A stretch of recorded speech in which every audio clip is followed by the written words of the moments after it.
अगर आप इस वन शॉट के क्लास को लास्ट तक देखते हैं तो मैं मनी सर आपसे प्रॉमिस करता हूं कि क्लास 12 फिजिक्स के चैप्टर 4 के लिए आपको अलग कहीं भी जाने का जरूरत नहीं है, क्योंकि भले ही वन शॉट है लेकिन डिटेल्ड में पढ़ाया गया, सब कुछ बताया गया है। बस एक काम करिएगा कि वीडियो को ना 2 से 3 बार आप रिवीजन कर लीजिएगा, अगर आपके पास समय है तो। कम समय है तो 1.5x स्पीड बढ़ा के लेकिन जल्दी जल्दी 2 बार रिवीजन कर लीजिएगा, क्योंकि पहला बार पढ़िएगा ना तो आपको ऐसा लगेगा अरे हाँ यार सही है पढ़ रहे हैं, लेकिन दूसरा बार पढ़िएगा तो गजबे कॉन्फिडेंस आएगा। ठीक है, जिन्हें स्टूडेंट के पास वो वन शॉर्ट नोट्स इसका है वो प्रिंट आउट निकाल लेंगे और जितना भी चीज पढ़ा रहा हूं उसे वीडियो देखेंगे और साथ साथ में नीचे उसमें हाईलाइट करते चलेंगे, यानी सामने शॉर्ट नोट्स पे हाईलाइट करते चलना है और ये सारा चीज जो लिखा हुआ है उसे बढ़िया से पढ़ते चलना। जिनके पास नहीं है कोई दिक्कत नहीं, मैं वीडियो को लास्ट में ना पूरा पेजेस को दिखा दूंगा, आप चाहे तो नोट्स भी बना सकते हैं या फिर हम लोग का जो व्हाट्सएप नंबर इस पर कॉन्टैक्ट करेंगे, हम लोग के पास अवेलेबल रहेगा तो वो सारा चीज शॉर्ट नोट्स वगैरह सारा चीज हम लोग अवेलेबल करवा देंगे। ठीक है, हम लोग का व्हाट्सएप नंबर ही है स्टूडेंट जी 9905 94 80 08। आप चाहे तो इस नंबर पे कॉल करके या व्हाट्सएप करके इस नंबर पे व्हाट्सएप करके आप जो भी आपको पूछना है ना, सलाह लेना है, कुछ भी सजेशन चाहिए आप पूछ सकते हैं। हम लोग आप लोगों को हमेशा हेल्प करने की कोशिश करते हैं और फ्री रहते हैं तो हेल्प करते ही हैं। ओके, तो चलिए क्लास को शुरू करते हैं। टेलीग्राम वगैरह पे ज्वाइन हो जाइएगा, लिंक डिस्क्रिप्शन में मिल जाएगा। देखिए स्टूडेंट जी, सबसे पहले कि जो चैप्टर है मूविंग चार्ज एंड मैग्नेटिज्म, इसमें पढ़ते किसके बारे में है? देखिए नाम है मूविंग चार्ज, तो नाम से पता चल रहा है कि चार्ज का चलना, और मैग्नेटिज्म का मतलब ये हो गया कि मैग्नेट, यानी चार्ज के चलने से मैग्नेट का असर। अच्छा एक बात और, वीडियो को अपने दोस्तों को जरूर बताइएगा, शेयर करिएगा, लाइक वगैरह कमेंट वगैरह जरूर करिएगा, आपके सपोर्ट की बहुत जरूरत है और आप लोग करते भी हैं। ओके, तो देखिए नाम से पता चल रहा है कि मूविंग चार्ज, चार्ज के साथ मैग्नेटिज्म। देखिए जो भी मेरे रेगुलर वाले किंग स्टूडेंट जी होंगे वो हमसे पढ़े होंगे कि अगर कोई चार्ज रुका रहता है तब तो इलेक्ट्रिक फील्ड उत्पन्न होता है, लेकिन चैप्टर 1 में मैंने ये भी पढ़ाया है कि अगर कोई चार्ज चलता है तो उसके चारों ओर मैग्नेटिक फील्ड भी उत्पन्न होता है। तो वही है मूविंग चार्ज एंड मैग्नेटिज्म, मतलब कि अगर किसी चार्ज में मोशन होती है तो उसके चारों ओर मैग्नेटिक फील्ड उत्पन्न होता है और उसी मैग्नेटिक फील्ड के बारे में हमें स्टडी करनी है। देखेंगे इस चैप्टर के बारे में लिखा हुआ है। अच्छा एक बात और, कभी कभी स्टूडेंट जी बोल देते हैं कि सर हमारे सर तो बताए हैं कि करंट बहता है तब चारों ओर मैग्नेटिक फील्ड उत्पन्न होता है और उसके बारे में पढ़ते हैं। अरे भाई आपके सर भी सही बताए हैं, जब तार में करंट बहेगा तो यहां चार्ज चलवे न करेगा। करंट क्या होता है? चार्ज जब चलता है फ्लो होता है, उसी को तो करंट बोलते हैं। तो इसी के कारण यहां भी मैग्नेटिक फील्ड उत्पन्न होता है। तो सिंपल सी बात, यहां पे चलते हुए चार्ज या करंट में भी चार्ज ही चल रहा है, ठीक है, इसके कारण उत्पन्न होने वाले मैग्नेटिक फील्ड, उससे संबंधित डिवाइसेस के बारे में इस चैप्टर में पढ़ते हैं। अब स्टूडेंट जी का एक सवाल होता है कि सर जो चुंबक होता है ना, ब्राउन ब्लैक का, करिया हमरा जैसा थूर देखते हैं चुंबक होता है काला काला, तो सर उसके चारों ओर भी तो मैग्नेटिक फील्ड उत्पन्न होता है सर, तो क्या उसके बारे में इस चैप्टर में नहीं पढ़ते हैं सर? तो हम बोलेंगे ना वो मैग्नेट जो होता है ना स्टूडेंट जी, उसके बारे में इसके बाद वाले चैप्टर में पढ़ते हैं, उसका बारे में पढ़ते हैं मैग्नेटिक फील्ड, लेकिन इसके बाद वाला नेक्स्ट चैप्टर में, ठीक है, इसमें चार्ज और करंट ये सब के कारण मैग्नेटिक फील्ड के बारे में स्टडी करते हैं। चलिए समझ में आ गया, तो आप देख सकते हैं चैप्टर का introduction. In this chapter, we will study about the phenomenon related to moving charge and electric current। देख रहे हैं ना, और यहाँ पे थोड़ा सा जिनके पास शॉर्ट नोट्स होगा उसमें सुधार कर लीजिएगा। We'll study about the magnetic phenomenon, ठीक है, magnetic phenomenon related to moving charge and electric current. Also we will study devices related to magnetic field due to moving charge and electric current। मतलब कि moving charge और electric current के कारण जो magnetic field या magnetic effect होता है, magnetic phenomenon होता है, उसके बारे में पढ़ते हैं और साथ साथ में स्टडी करते हैं इससे संबंधित डिवाइसेस के बारे में, ठीक है।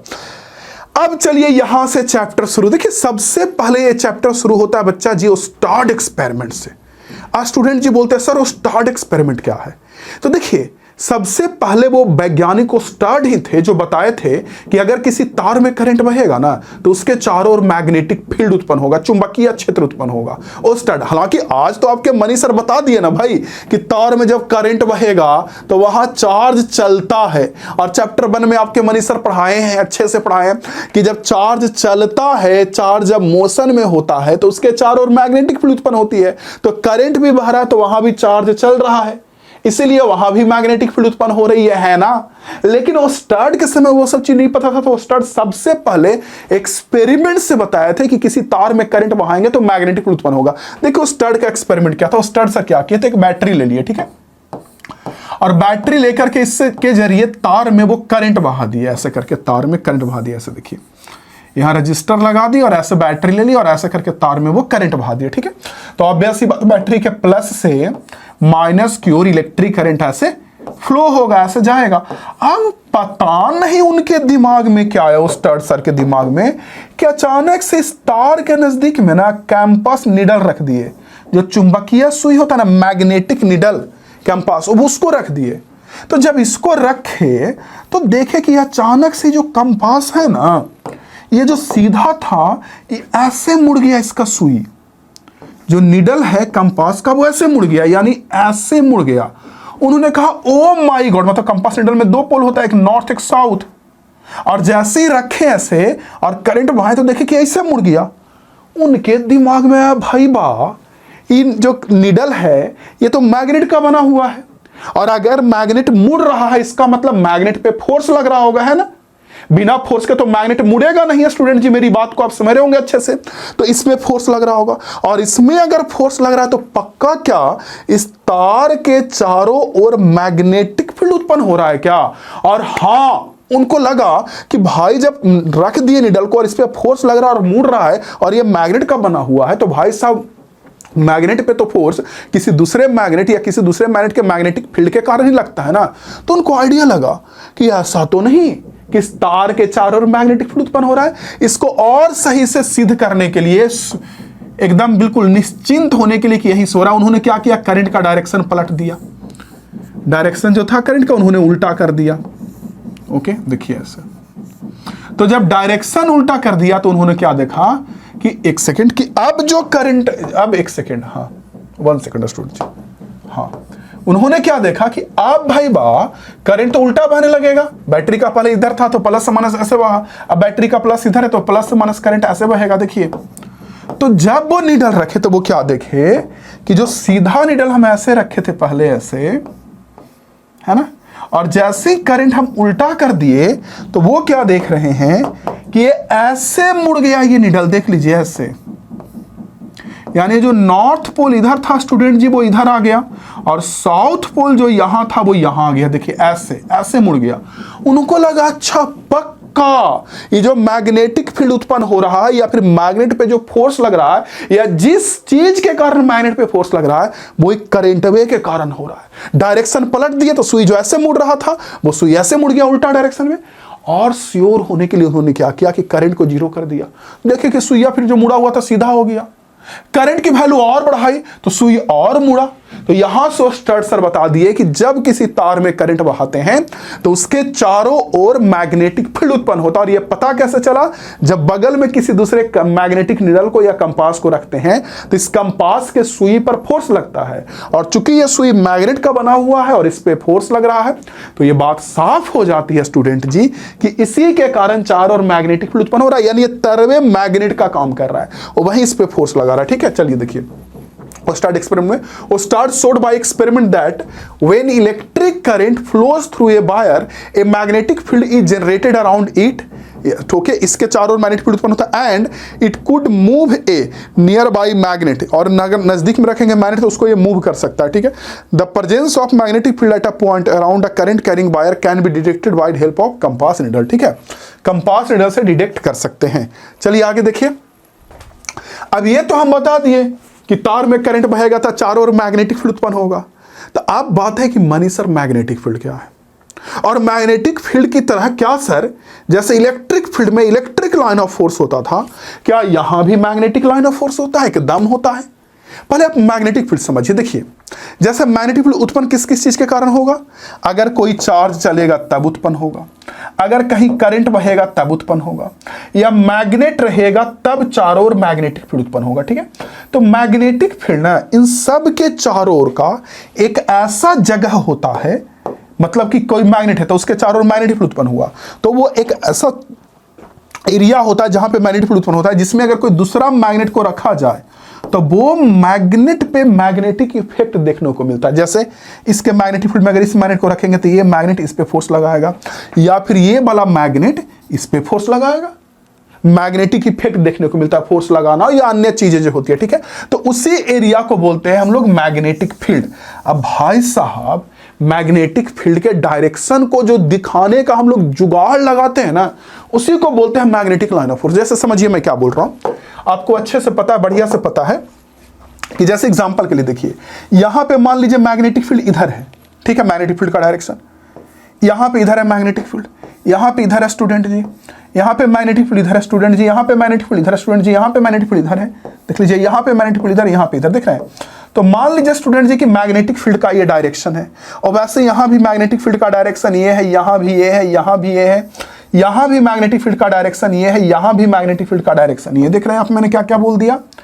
स्टूडेंट जी को आइडिया लग रहा है, यहां पे मैग्नेटिक फील्ड का डायरेक्शन ये है। तो ये बार बार जो हम बोल रहे हैं मैग्नेटिक फील्ड इधर है, इधर है, इधर है, बोलने में बड़ा गजब ना लग रहा है? इधर है, इधर है, इधर है, गजबे लग रहा है। तो ये बार बार इधर है ना बोल के इसे हम एक लाइन के जरिए मिला देते हैं। ये देखिए, इस मैग्नेटिक लाइन ऑफ फोर्स को एक लाइन के जरिए, एक रेखा के जरिए मिला देते हैं। देखिए, एक रेखा की सहायता से मिला देते हैं। ये देखिए, देख रहे हैं आप। और जब रेखा की सहायता से इसे मिला देते हैं तो इसी को बोलते हैं मैग्नेटिक लाइन ऑफ फोर्स, या मैग्नेटिक फील्ड लाइन भी बोलते हैं, मैग्नेटिक लाइन ऑफ फोर्स भी बोलते हैं। बहुत सारे लोग इसे मैग्नेटिक फील्ड लाइन भी बोलते हैं।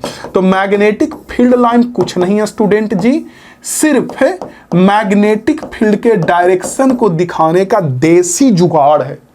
जिन्ने जन्ने मैग्नेटिक फील्ड, उधर हम एक लाइन मिला के बता दिए कि इधर मैग्नेटिक लाइन ऑफ फोर्स होगा।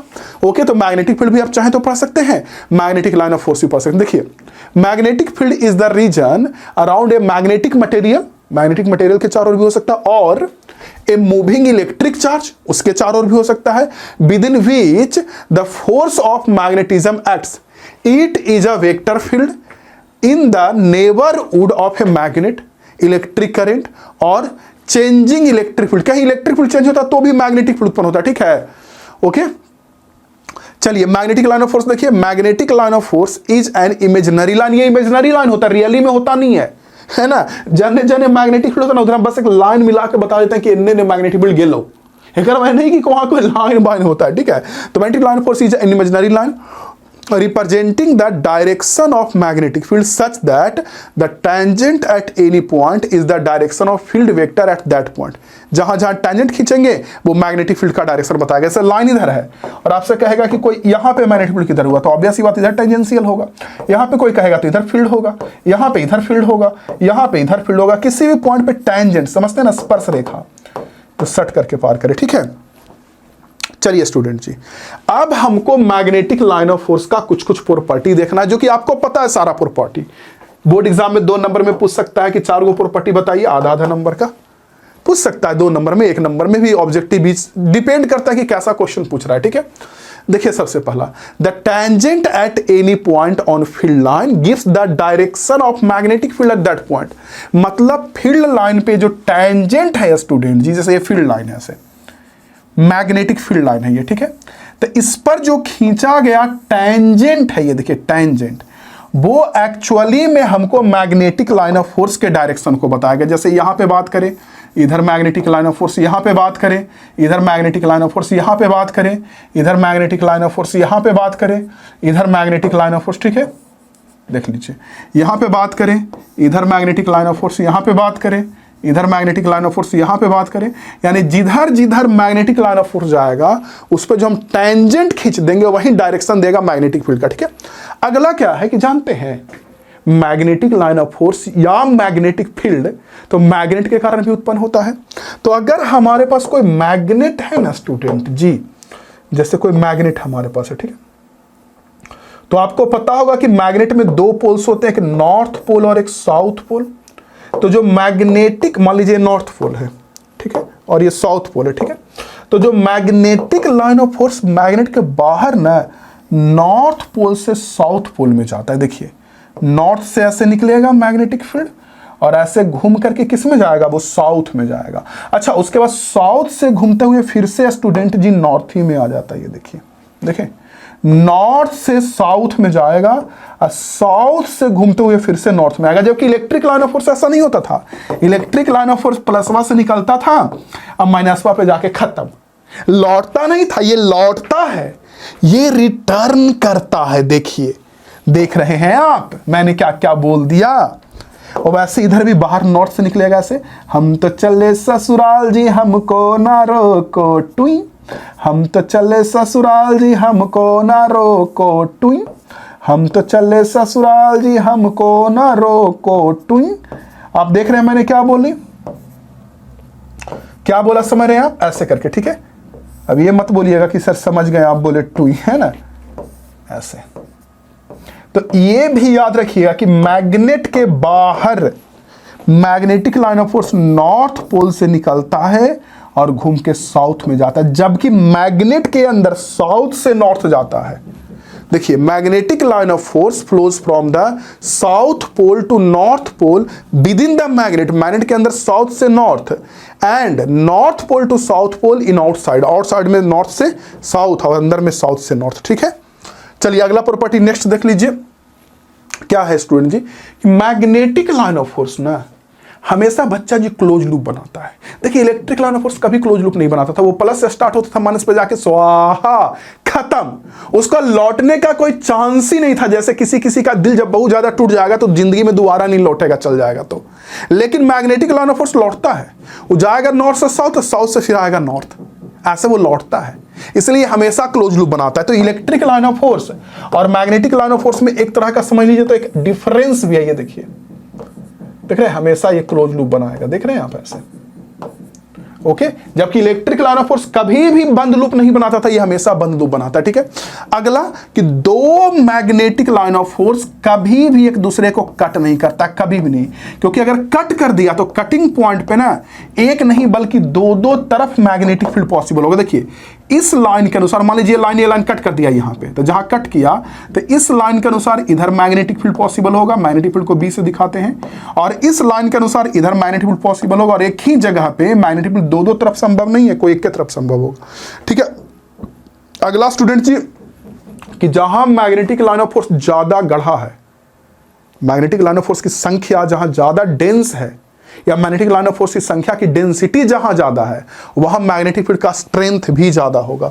जैसे एग्जांपल के लिए यहीं पे देखिए इसी फिगर में कि चुंबक के नजदीक ना मैग्नेटिक लाइन ऑफ फोर्स ज्यादा गढ़ा दिखेगा और दूर में देखिए कम गढ़ा है, तो दूर में मैग्नेटिक फील्ड का स्ट्रेंथ भी कम जाता है और नजदीक में ज्यादा रहता है। तो वही मैं यहां पे लिख रहा हूं, बता रहा हूं आपको।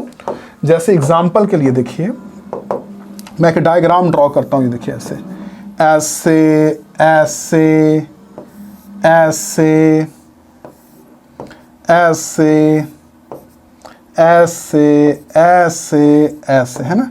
और मान लीजिए कि नॉर्थ पोल और south pole, sorry north pole south pole नहीं, दो पॉइंट है, कोई P और कोई पॉइंट Q। अगर मैं आपसे पूछ दूं कि magnetic line of force P पर ज्यादा डेंसिटी है या इस लाइन का Q पर ज्यादा डेंसिटी है, तो आप ऑब्वियस ही बताओगे कि मनी सर P पर ज्यादा डेंसिटी है ना।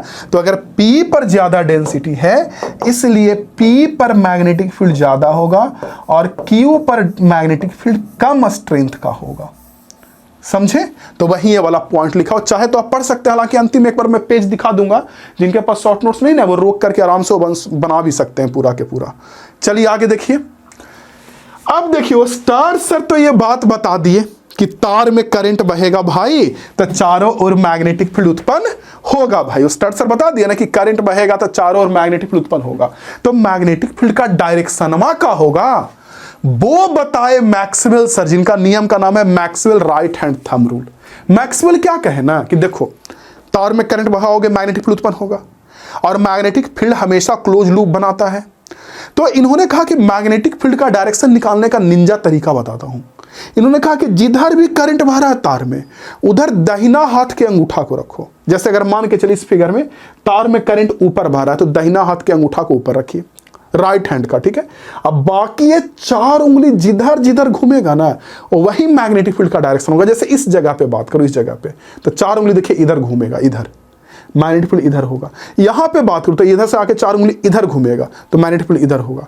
यहां पे बात करो तो इधर घूमेगा तो मैग्नेटिक फील्ड इधर होगा। यहां पे बात करो तो इधर घूमेगा, मतलब 4 और यहां पे इधर इधर इधर इधर इधर इधर इधर इधर इधर इधर। आप अगर करंट इधर बह रहा है तो इधर अंगूठा रखिए तो बाकी 4 उंगली ऐसे घूमेगा, समझ रहे? जिधर जिधर 4 उंगली घूम रहा है अंगूठा के बाद वही होगा मैग्नेटिक फील्ड का डायरेक्शन। देखिए अगर करंट वहीं नीचे बह रहा है तो नीचे हम अंगूठा ऐसे करके रखेंगे और तब 4 उंगली जिधर घूमेगा वो मैग्नेटिक फील्ड का डायरेक्शन होगा। समझ गए? तो यही मैक्सवेल का राइट हैंड थंब रूल कहता है कि जिधर जिधर उंगली घूमेगा उधर रखिए, अंगूठा रखिए करंट की ओर, और बाकी 4 उंगली जिधर घूमेगा वो मैग्नेटिक फील्ड का हमारा डायरेक्शन की वैल्यू बताएगा। क्लियर हो गई बातें, समझ में आई? अब देखिए नोट में इसी चीज को एक दो चीज लिखा हुआ है कि जैसे SI यूनिट जो मैग्नेटिक फील्ड है वो न्यूटन पर एम्पियर पर मीटर होता है। अब फोर्स वाले फॉर्मूला से आगे निकाल के चेक कर सकते हैं, और इसी को बोलते हैं टेस्ला।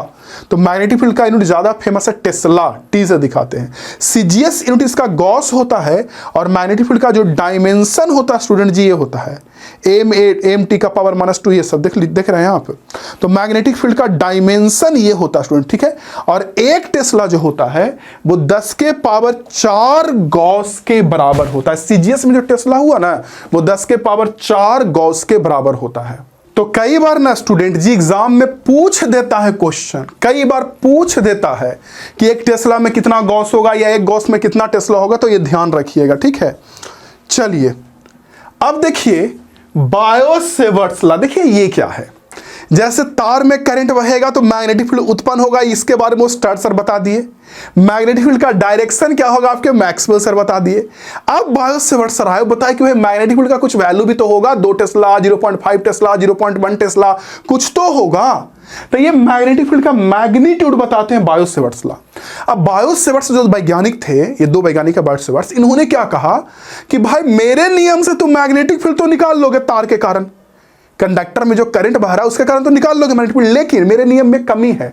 एकदम छोटा सा, एकदम इनफाइनिटेसिमली स्मॉल तार के टुकड़ा या कंडक्टर के टुकड़ा के कारण मैग्नेटिक फील्ड निकालोगे मेरे नियम से। पूरा लंबा तार के कारण निकालना चाहोगे तो नहीं निकाल पाओगे। तो लोगों ने कहा भाई साहब आप छोटके से के कारण बताइए ना, पूरा लंबा के कारण निकालना रहेगा तो इंटीग्रेट कर देंगे, है ना। तो बायो-सेवर्ट्स लॉ के जरिए काफी छोटा सा तार के कारण मैग्नेटिक फील्ड निकालते हैं। देखिए क्या कहता है बायो-सेवर्ट्स लॉ, पहले आप समझ लीजिए, ठीक है। जैसे मान लीजिए स्टूडेंट जी मैं क्या बोल रहा हूं कि आपके पास ये कोई वायर है, ये देखिए आपके पास मान लीजिए स्टूडेंट जी कि ऐसे कोई वायर और इसमें कोई करंट बह रहा है, ठीक है। और ये वायर है, इसमें कोई करंट बह रहा है स्टूडेंट जी, और इसका लेंथ हमारा DL है। अब समझिए इस DL लेंथ के कारण, मान लीजिए लेंथ हमारा DL है और इसके कारण हमें मैग्नेटिक फील्ड निकालना है। ये देखिए, तो मान लीजिए इस तार में करंट बह रहा है, इसका लेंथ हमारा DL है, लेंथ हमारा DL, और इसके कारण R दूरी पर इस तार से थीटा कोण पर मैग्नेटिक फील्ड निकालना है। छोटा सा, पूरा तार के कारण छोटा सा टुकड़ा DL के कारण, ठीक है। तो छोटका टुकड़ा के कारण जो मैग्नेटिक फील्ड आएगा वो भी तो काफी कम आएगा, तो उसका नाम दे रहे हैं DB। छोटा सा मैग्नेटिक फील्ड को DB से दिखाएं, DB, और ये एंगल थीटा है, ठीक है।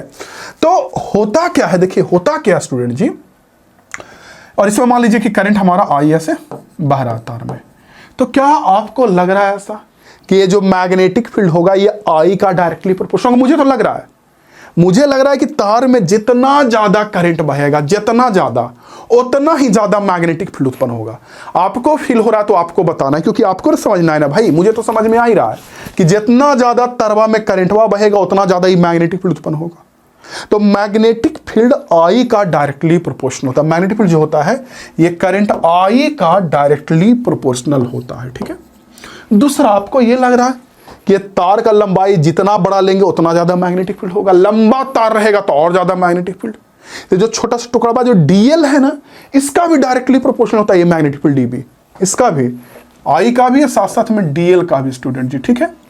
साथ साथ में ये जो एंगल थीटा है ना, इस पर भी निर्भर करता है। तार से 90 डिग्री पर मैग्नेटिक फील्ड निकालेंगे तो सबसे ज्यादा आएगा, और 0 डिग्री पर निकालेंगे तो 0 होगा। तो अगर आप थोड़ा सा भी मैथ समझते होंगे तो यहीं से समझ गए होंगे कि 90 डिग्री पर सबसे ज्यादा आया, यानी साइन पर डिपेंड कर रहा है। साइन 90 सबसे ज्यादा होता है 1 के बराबर, है ना, और होता भी है साइन पे डिपेंड। ऐसा 90 से ही मत समझिए, ऐसे भी सुन लीजिए कि मैग्नेटिक फील्ड साइन थीटा का भी डायरेक्टली प्रोपोर्शनल होता है। देख रहे हैं, आई का भी प्रोपोर्शनल, डीएल का भी प्रोपोर्शनल, और साथ साथ में स्टूडेंट जी साइन थीटा का भी डायरेक्टली प्रोपोर्शनल, ठीक है। लेकिन जो दूरी आर है, क्या लग रहा है आप लोगों को कि अगर आर बढ़ेगा तो क्या मैग्नेटिक फील्ड भी बढ़ेगा? मुझे तो लग रहा है कि जैसे जैसे दूरिया बढ़ेगा वैसे वैसे मैग्नेटिक फील्ड कमेगा। और देखा गया कि आर पर मैग्नेटिक फील्ड नहीं डिपेंड कर रहा है, बल्कि आर स्क्वायर का इनवर्सली प्रोपोर्शनल है। मैग्नेटिक फील्ड तो डिस्टेंस का इनवर्सली प्रोपोर्शनल होबे करेगा। दूरी बढ़ेगा तो मैग्नेटिक फील्ड कमेगा, तार से जैसे दूर जाएंगे मैग्नेटिक फील्ड कमेगा। लेकिन आर पे नहीं, आर स्क्वायर का देखा गया कि दूरी को डबल करते हैं तो मैग्नेटिक फील्ड सीधा 4 गुना कम जाता है। दूरी को ट्रिपल करते हैं तो मैग्नेटिक फील्ड सीधा 9 गुना कमता है। यानी जो मैग्नेटिक फील्ड होगा ये आर का नहीं बल्कि आर स्क्वायर का इनवर्सली प्रोपोर्शनल होगा। इसी को मिला के बोलते हैं बायोट-सेवर्ट्स लॉ। अगर सबको मिला दे तो देखिए मैग्नेटिक फील्ड आई का प्रोपोर्शनल, डीएल का प्रोपोर्शनल, साइन थीटा का प्रोपोर्शनल और आर स्क्वायर का इनवर्सली प्रोपोर्शनल। देखिए मिला देते हैं, D proportional to I DL sine theta R square, ठीक है। और आपको यही पता है कि दुनिया में कोई फॉर्मूला इस प्रोपोर्शनल सिंबल में यूज किया नहीं जाएगा, इक्वल आएगा। और इक्वल आएगा तो यहाँ कांस्टेंट आता है म्यू नॉट बाई 4 पाई, बिल्कुल कूलॉम्स लॉ की तरह है। जैसे कूलॉम्स लॉ में 2 चार्ज होता था तो याद होगा कि 4 प्रोपोर्शनल होता था Q1 Q2 by R square, यही ना होता था 4 से। और यहाँ बराबर करते थे, कोई ना कोई कांस्टेंट आता था स्टूडेंट जी, और कांस्टेंट आता था 1/4 पाई एप्सिलॉन नॉट। तो F बराबर हो गया 1/4 पाई एप्सिलॉन नॉट और Q1 Q2 by R square, याद करिए। और है ना, और एप्सिलॉन नॉट को बोलते थे एब्सोल्यूट परमिटिविटी, है ना। ये चार्ज के बीच कनेक्शन को बताता था। जब 2 चार्ज रखते थे किसी अलग अलग मीडियम में, हवा में, पानी में, तेल में, तो कितना कनेक्शन बता रहा है उसको बताता था एप्सिलॉन नॉट। तो यहां चार्ज के कनेक्शन को ना परमिटिविटी नहीं, परमेबिलिटी बताता है, और उसको म्यू नॉट से दिखाते हैं, एयर के परमेबिलिटी को म्यू नॉट से, इसी के जैसा। तो यहां जो कांस्टेंट आएगा वो आएगा तो इसी के जैसा। नीचे में 4 पाई तो नीचे में 4 पाई रहेगा, नो डाउट। लेकिन जो ये एप्सिलॉन नॉट है ना, परमिटिविटी, इसी का उल्टा होता है परमेबिलिटी। यानी ये नीचे में तो यहाँ ऊपर में आ जाएगा, और म्यू नॉट, म्यू से दिखा देता म्यू नॉट। तो यहाँ पे कांस्टेंट देखिए म्यू नॉट बाई 4 पाई आ गया, म्यू नॉट बाई 4 पाई। जैसे इसकी वैल्यू 1/4 पाई एप्सिलॉन नॉट की वैल्यू 9 × 10⁻⁹ होती थी, और वैसे इसकी वैल्यू 10⁻⁻7 होती है। देख लीजिए। तो DB proportional I DL sine theta by R square, और बराबर किया तो ये constant mu naught by 4 pi I DL sine theta by R square, ठीक है। वहीं लिखा हुआ है कि म्यू नॉट बाई 4 पाई की वैल्यू जो होती है 10⁻⁻7 होती है, यूनिट लिखा हुआ है। यहाँ से सिर्फ म्यू नॉट निकालना चाहे तो 4 पाई को गुना कर दीजिए, गुना के भी तो निकाल सकता है। तो यहाँ से म्यू नॉट सिर्फ निकालेंगे तो 4 पाई × 10⁻⁻7 होगा, ये देखिए, देख रहे हैं। अच्छा एक चीज और, ये तो हो गया बायो-सेवर्ट्स लॉ का स्केलर फॉर्म। स्केलर समझ रहा है, स्केलर की तरह सिर्फ वैल्यू निकालना।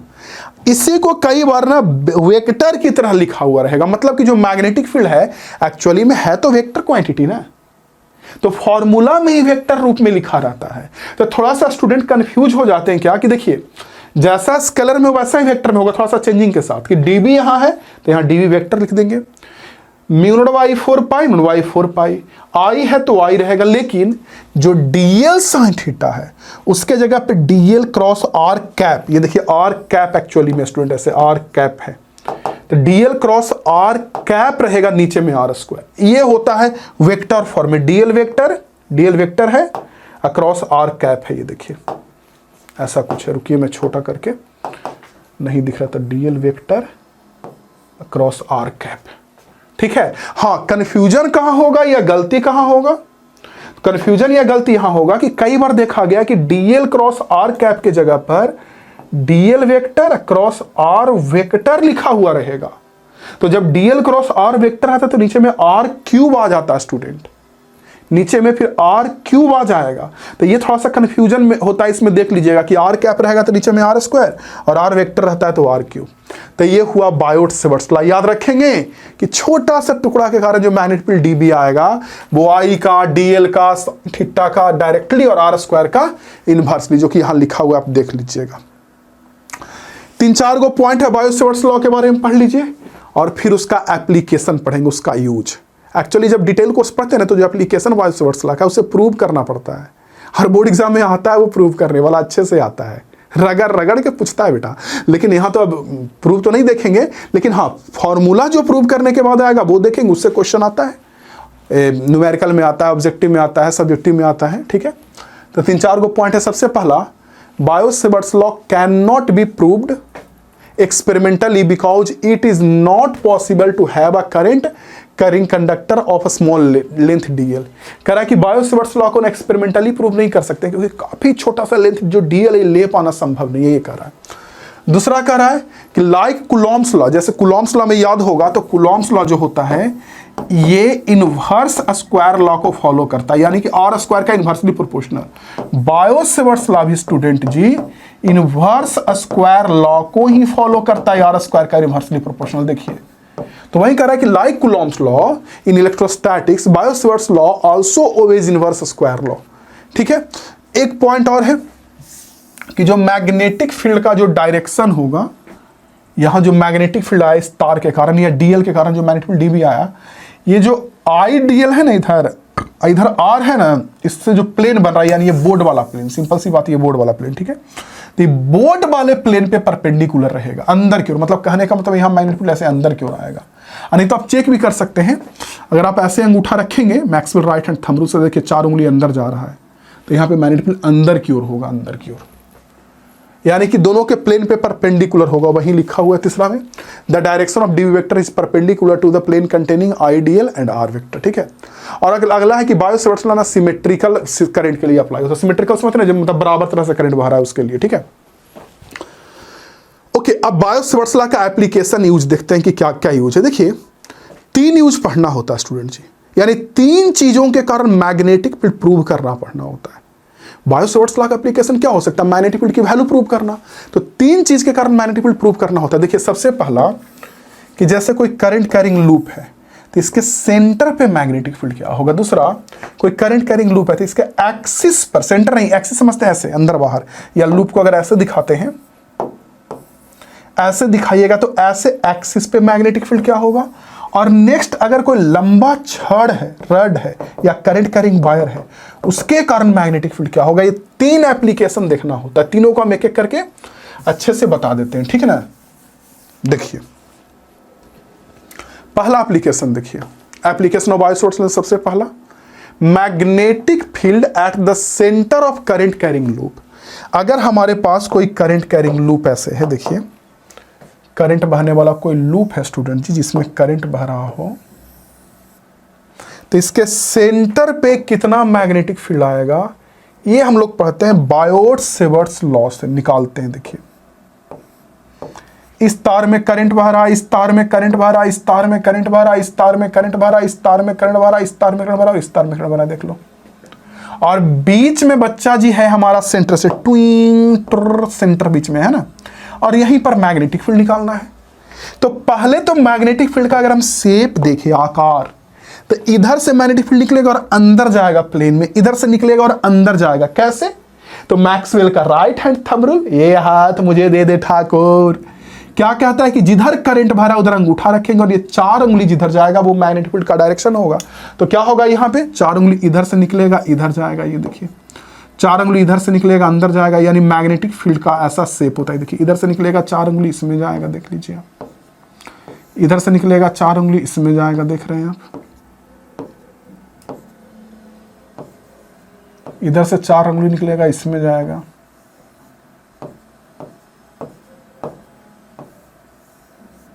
इधर से 4 उंगली निकलेगा इसमें जाएगा, ये देखिए ऐसे करके अंदर जाएगा और ऐसे करके अंदर जाएगा। ओके ठीक है, क्लियर हो गई बात। तो ऐसा शेप होता है मैग्नेटिक लाइन ऑफ फोर्स का। तो पहले शेप जान लिए, हो सकता है एग्जाम के सब्जेक्टिव में आ जाए कि शेप बनाइए। अब वैल्यू क्या होगा, जैसे प्लेन है तो प्लेन पे तो परपेंडिकुलर हो गया ना मैग्नेटिक फील्ड, अरे भाई इधर से निकला और इस अंदर गया तो प्लेन पे परपेंडिकुलर हो गया। लेकिन वैल्यू क्या होगा, तो इसका जो वैल्यू होता है स्टूडेंट जी वो होता है μ/4π, जिसकी वैल्यू 10⁻⁻⁷ होती है, पता है। I/r, I हो गया करंट और r हो गया इसका रेडियस इंटू 2π। 2π से 4π क्यों नहीं काट रहे हम अभी बताते हैं, रुकिए, लेकिन इंटू 2π होता है। और वही तार में अगर n लपेटा दे दे, ऐसे करके एक लपेटा, दो लपेटा, ऐसे करके n बार लपेट दे, तो भाई साहब मैग्नेटिक फील्ड तो n गुना ना हो जाएगा। तो वही कह रहा magnetic field when loop has n terms, तो इसी में n से गुना हो गया, देखिए इसी में n से गुना हो गया, सेम फार्मूला है μ/4π I/r इंटू 2π, देखिए μ/4π I/r इंटू 2π, n सिर्फ गुना है, ठीक है। एक चीज इसमें और पढ़ना होता है कि अगर ये पूरा लूप ना होके तार के लूप का कोई टुकड़ा हो तब कितना मैग्नेटिक फील्ड आएगा, ये देखिए। पूरा लूप ना होकर स्टूडेंट जी ये लूप का कोई टुकड़ा हो तब कितना मैग्नेटिक फील्ड हमारा आएगा, ये वाला प्रश्न है ना। ऐसे जब करंट ऐसे बह रहा हो तब कितना मैग्नेटिक फील्ड आएगा, ये देखिए, देख रहे हैं आप, समझ में आ रही है बातें। और ये लूप सेंटर पे थीटा कोण बना रहा हो तब कितना मैग्नेटिक फील्ड आएगा। तो देखिए समझिए, मैं बताता हूं, इसको बहुत आसान तरीका है याद रखने का। पूरा लूप था तो मैग्नेटिक फील्ड ये आया μ0/4π I/r इंटू 2π। तो एक प्रश्न है कि पूरा लूप सेंटर पे एंगल कितना बनाता है, कोई भी सर्कल सेंटर पे कितना एंगल बनाता है, 360 डिग्री, पाई में 2π। तो आपको नहीं लग रहा है कि एक तरह से ये एंगल है, इसलिए हम नहीं कट किए। तो जब थीटा बनाएगा तो फॉर्मूला वही होगा μ/4π I/r, लेकिन 2π के जगह पर थीटा होगा, देखिए दिखा, μ/4π I/r इंटू थीटा, ठीक है। तो वही है value of magnetic field due to circular arc at centre. Circular arc के कारण सेंटर पे निकालेंगे तो ये आएगा, पूरा लूप रहेगा तो ये आएगा, और n फेरा रहेगा तो इसी में n से गुना कर देंगे तो ये आएगा। तो ये पहला एप्लीकेशन हो गया, ठीक है। एग्जाम में डिराइव करने के लिए, प्रूव करने के लिए भी इसे पूछता है, जब 5 नंबरी वाला आएंगे तो उसमें करवा देंगे, ठीक है। अगला देखिए, इसके बाद नेक्स्ट देखिए स्टूडेंट जी, ये समझ में आ गया तो नेक्स्ट देखिए अगला कि स्ट्रेट वायर के कारण कितना मैग्नेटिक फील्ड आएगा और डायरेक्शन क्या होगा मैग्नेटिक लाइन ऑफ फोर्स का। तो अगर स्ट्रेट वायर में करंट बहे, जैसे इस फिगर के अनुसार करंट ऊपर बह रहा है ना, तब मैग्नेटिक फील्ड क्या होगा, और इस फिगर के अनुसार करंट नीचे बह रहा है तब मैग्नेटिक फील्ड क्या होगा, ठीक है। तो जब ऊपर बह रहा है स्टूडेंट जी, तो अंगूठा को ऊपर हम रखेंगे और 4 उंगली ऐसे अंदर घूमेगा, देख रहे हैं अंदर घूमेगा, और अंदर से घूम के ऐसे बाहर आएगा, ये देखिए। तो मैग्नेटिक फील्ड ऐसे होगा, ऐसे अंदर से घूमेगा और ऐसे जाएगा, ये देखिए ऐसे। मैक्सवेल के राइट हैंड थंब रूल से ऐसे घूमेगा और ऐसे अंदर जाएगा, देख लीजिए ऐसे। और जब नीचे करंट बह रहा है तो नीचे की ओर अंगूठा रखेंगे ऐसे, और 4 उंगली इधर से घूम के अंदर से होते हुए ऐसे बाहर आएगा, मतलब ऐसे। तो ये शेप हो गया स्ट्रेट वायर के कारण, देख रहे हैं ना, सर्कुलर लूप है सब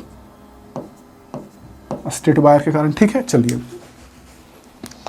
अब इसकी वैल्यू क्या होती है, तो पहला इसमें 2 वैल्यू हम देखते हैं। देखिए अगर हमारा तार फाइनाइट लेंथ का, फाइनाइट समझते हैं fix length 2 metre 4 metre, infinite नहीं, लॉन्ग वायर नहीं, फाइनाइट लेंथ का, जैसे fix length 2 metre 4 metre 6 metre ऐसे, तब कितना मैग्नेटिक फील्ड आएगा। दूसरा में देखिए जब इनफाइनाइट लेंथ का कंडक्टर हो, तार हो, तब कितना मैग्नेटिक फील्ड आएगा। दो है। देखिए फाइनाइट में क्या होता है कि जैसे मेरा कोई तार है, ठीक है, देखिए अब इस तार से r दूरी पर यहां कहीं हमें मैग्नेटिक फील्ड निकालना है, ठीक है। तो मैग्नेटिक फील्ड की वैल्यू इस टर्म में बताई जाती है कि जिस भी जगह पर मैग्नेटिक फील्ड निकालना है, मान लीजिए मैग्नेटिक फील्ड B हो गया, तो ये जो पॉइंट है जहां निकालना है, ये तार के ऊपर वाला किनारा और तार के नीचे वाला किनारा से कितना एंगल बना रहा है, समझे। ऐसे देखिए तार के ऊपर वाला किनारा से कितना एंगल बना रहा है और तार के नीचे वाला किनारा से कितना एंगल बना रहा है। मान लीजिए तार के ऊपर वाला किनारा से थीटा 1 एंगल बनाया और तार के नीचे वाला किनारा से थीटा 2 एंगल बनाया, ठीक है। तो मैग्नेटिक फील्ड आता है μ/4π I/r into sine theta 1 plus sine theta 2। और ये फार्मूला उतना जरूरी है जितना इनफाइनाइट लेंथ के कारण। इनफाइनाइट लेंथ कई जगह पे लिखा रहता है, कई बार लिखा रहेगा लॉन्ग वायर, एक ही चीज है, लॉन्ग वायर लंबा तार लिख देगा। तो इसके कारण क्या मैग्नेटिक फील्ड आएगा, देखिए समझिए मैं बता रहा हूं। कि जब तार लंबा रहेगा ना स्टूडेंट जी, तो उसमें बस इतना अंतर होगा कि जो θ1 θ2 एंगल है ये दोनों 90 डिग्री के बराबर, ऐसे डॉटेड का मतलब तार लंबा है, 90 के बराबर होगा। देखिए कैसे, मान लीजिए यहाँ पे हमें बी का मान निकालना है, ठीक है, और दूरी पर, तो मैं बोल रहा हूँ θ1 भी 90 डिग्री के बराबर हो जाएगा स्टूडेंट जी, और θ2 भी 90 डिग्री के बराबर हो जाएगा स्टूडेंट जी। देख रहे हैं, θ1 ऊपर से 90 और θ2 भी 90।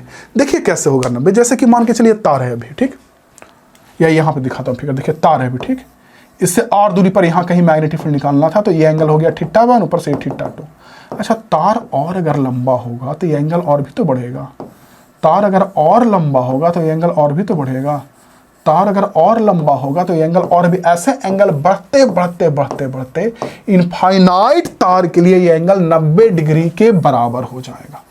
नहीं सोचिए, तार जब लंबा होगा तो ये और मिलाएंगे ऐसे करते करते ऊपर भी 90 और वैसे नीचे भी 90, नीचे भी 90 डिग्री ऐसे हो जाएगा। देखिए दोनों तरफ 90 हो जाएगा।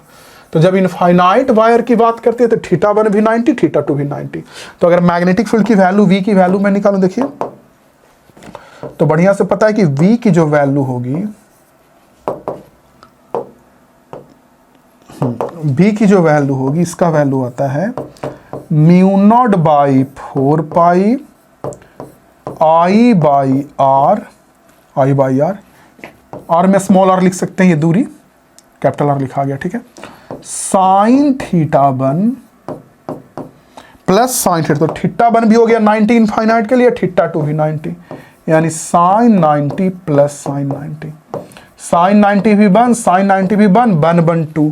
तो यहां से b की वैल्यू आ गई μ0/4π I/r इंटू 2। ये मैग्नेटिक फील्ड की वैल्यू आ गई, आपको समझ में आ रहा है, इंटू 2। क्लियर स्टूडेंट जी, समझ में बात आ गया। देख लीजिए, ये मैग्नेटिक फील्ड की वैल्यू आई इनफाइनाइट तार के कारण, लंबे तार के कारण, है ना। और इसको याद करना भी बड़ा आसान है। देखिए सर्कुलर लूप के कारण क्या आया था, सर्कुलर लूप के कारण μ/4π I/r इंटू 2π, और यहाँ 2π सिर्फ 2 है, इतना का ही अंतर है, सब कुछ सेम है। देखिए μ/4π I/r इंटू 2, तो वहां 2π था, यहाँ सिर्फ 2 है, इतना का अंतर है, ठीक है। चलिए, और तीसरा एप्लीकेशन है बच्चा जी, एक्सिस पर मैग्नेटिक फील्ड क्या होगा। मैंने बताया ना आपको कि 3 एप्लीकेशन पढ़ना है। सेंटर पर तो पढ़ लिए लूप का, दूसरा एप्लीकेशन भी पढ़ लिए, अब तीसरा है कि एक्सिस पर मैग्नेटिक फील्ड हमारा क्या आएगा। एक्सिस पे देखिए, ऐसे एक्सिस पर क्या आएगा मैग्नेटिक फील्ड, देख रहे हैं ऐसे। चलिए समझने का प्रयत्न करिए स्टूडेंट जी।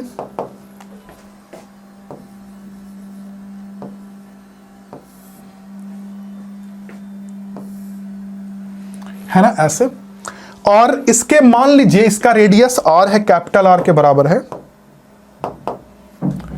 इसका ये जो रेडियस है स्टूडेंट जी, ये कैपिटल R के बराबर है, ठीक है। और यहां से स्मॉल r के दूरी पर हमें मैग्नेटिक फील्ड की वैल्यू मान लीजिए इस जगह पर निकालना है, B की वैल्यू। तो यहां जो मैग्नेटिक फील्ड आएगा उसकी वैल्यू होती है μ0I/r², म्यू जान रहे हैं, I जान रहे हैं, R हो गया radius, 2 into capital R² plus small r दूरी पे निकाला, स्मॉल r² का पावर 3/2 यही आता है। और n फेरा अगर इसमें हो जाए तो n से बस गुना कर देंगे। हाँ, ये बात अलग है स्टूडेंट जी कि अगर हमें इस फॉर्मूला के जरिए भी सेंटर पे मैग्नेटिक फील्ड निकालना है तो इसमें स्मॉल r की वैल्यू जब 0 रखेंगे, स्मॉल r की वैल्यू 0, तो ऑटोमेटिक हमें सेंटर पे निकल जाएगा। इसमें स्मॉल r की वैल्यू 0 रख देंगे तो ऑटोमेटिक हमको मैग्नेटिक फील्ड सेंटर पे निकल जाएगा, और सेंटर पे जो आएगा वही वैल्यू आएगा जो यहाँ पे आया था, यहाँ पे सेम टू सेम। आप कहोगे सर ये तो अलग है वो तो अलग है, नहीं अलग है। देखिए कैसे, 2π से 4π जाएगा 2 बार में, तो कितना बचेगा μ0I/2r, μ0I/2r यही ना बचेगा, हम तो काटे नहीं थे एंगल के कारण ना। अब देखिए यहाँ भी सेम चीज है μ0I/2r कट, इसमें स्मॉलर की वैल्यू जब 0 रखेंगे ना तो सॉल्व होकर वहीं आएगा μ0I/2r, सेम, ठीक है। हाँ, ये अलग बात है कि इस लूप के कारण सबसे ज्यादा मैग्नेटिक फील्ड सेंटर पर ही मिलता है, मैक्सिमम मैग्नेटिक फील्ड सेंटर पर ही सबसे ज्यादा मिलता है। दूर जाएंगे तो कमेगा, इधर जाएंगे तो कमेगा, ठीक है। वहीं कह रहा है magnetic field will be maximum at centre, और उसकी वैल्यू लिखी हुई है, ठीक है। चलिए, तो तीनों एप्लीकेशन देख लिए एक एक करके। पहला लूप के कारण मैग्नेटिक फील्ड, दूसरा स्ट्रेट वायर के कारण मैग्नेटिक फील्ड, और तीसरा एक्सिस के कारण एक्सिस पे मैग्नेटिक फील्ड। ठीक है, चलिए अब हमें एक नियम पढ़ना, एक लॉ पढ़ना, ampere circuital law. Ampere circuital law क्या होता है, बढ़िया से पढ़िए। देखिए गॉस थ्योरम आप लोग पढ़े हैं, गॉस थ्योरम बहुत इंपॉर्टेंट थ्योरम, बहुत मजेदार थ्योरम है। क्या कहता है गॉस थ्योरम, बिल्कुल क्योंकि गॉस थ्योरम से के सिमिलर है ampere circuital law. Gauss theorem कहता था कि अगर आपके पास 2-3 गो चार्ज है, तो अगर इस चार्ज को किसी सरफेस से बंद किया जाए तो फ्लक्स जो पास करेगा इस सरफेस से अंदर में बंद चार्ज का, यानी Q इनक्लोज्ड का ओ 1/ε0 टाइम होगा। ये नहीं देखिए, तो जो बंद सरफेस से जो फ्लक्स होगा अंदर में बंद चार्ज का 1/ε0 होगा। और इसी फ्लक्स को हम E डॉट ए से भी लिखते थे, इलेक्ट्रिक फ्लो एरिया वेक्टर का डॉट प्रोडक्ट याद करिए, या इसी फ्लक्स को हम ऐसे भी लिखते थे इंटीग्रेशन B डॉट ए, याद करिए, याद आ रहा है कुछ B डॉट डी ए, सॉरी E डॉट, क्या बोल रहे हैं, इसी फ्लक्स को लिखते थे E डॉट डी ए का integration equal to 1/ε0 into Q enclosed. यही होता था ना गॉस थ्योरम। तो यहां पे स्टूडेंट जी हम चार्ज को बंद करते थे गॉस थ्योरम में, यहां पे क्या करते हैं, करंट को बंद करते हैं एम्पियर सर्किटल लॉ में। और यहां सरफेस से बंद करते थे, यहां सरफेस से बंद नहीं करेंगे बल्कि किसी सर्किट से ऐसे बंद किया जाता है, किसी सर्किट से, ये देखिए ऐसे। और ये कहता है जैसे E डॉट डी है, उसके जगह पर E के जगह पर यहां मैग्नेटिक फील्ड B आता है, क्योंकि करंट बाहर है तो मैग्नेटिक फील्ड उत्पन्न होगा। और जो DA एरिया है उसके जगह पर DL लेंथ आ जाता है, तो B डॉट DL का इंटीग्रेशन इक्वल टू 1/ε0 की जगह पर ऑब्वियस सी बात μ0, और बंद चार्ज था यहां, तो यहां बंद करंट होगा I इनक्लोज्ड। ये देखिए यही होता है B डॉट DL का integration equal to μ0 into I enclosed. इसको बोलते हैं ऐसे कि मैग्नेटिक फील्ड का लीनियर इंटीग्रेशन जो होगा वो सर्किट के अंदर बंद करंट का, ये जो सर्किट है एम्पियर सर्किट, इसके अंदर बंद करंट का μ0 गुना होगा, μ0 टाइम्स होगा। देख लीजिए मैग्नेटिक फील्ड का लीनियर इंटीग्रेशन अंदर सर्किट के अंदर बंद करंट का μ0 टाइम हो जाता है। देख लीजिए ampere circuital law state that the line integral of magnetic field B around any closed path of circuit is equal to μ0 times of the total current I threading the closed circuit। Close circuit के अंदर जितना भी current बंद है वैसे होगा। ठीक है, हाँ अलग कहिए कि गॉस थ्योरम में इसको हम लोग बोलते थे फ्लक्स, यहाँ पे इसका कुछ फ्लक्स नहीं है, तो गॉस थ्योरम में बोलते थे कि फ्लक्स जो होगा बंद चार्ज का 1/ε0 टाइम होगा, क्योंकि इसको डायरेक्टली फ्लक्स बोला जाता था, इसका कोई नाम नहीं है। तो बोलते हैं कि मैग्नेटिक फील्ड का लीनियर इंटीग्रेशन जो होगा वो बंद करंट का μ0 टाइम होगा। ठीक है, और याद रखिएगा कि ampere circuital law Gauss theorem के सिमिलर है। ठीक है, चलिए ये भी कर देता हूं कि अगर आपके पास कोई इस तरह से सर्किट है और इसमें कोई करंट ऐसे बंद है, ये देखिए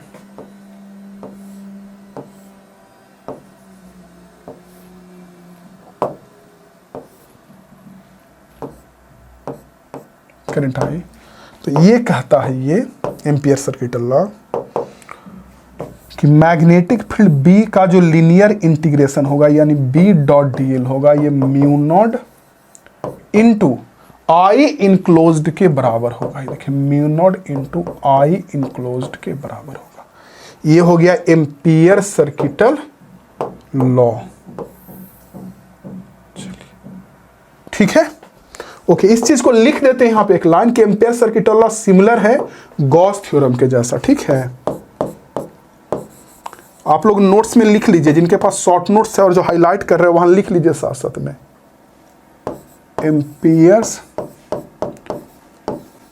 circuital law is similar as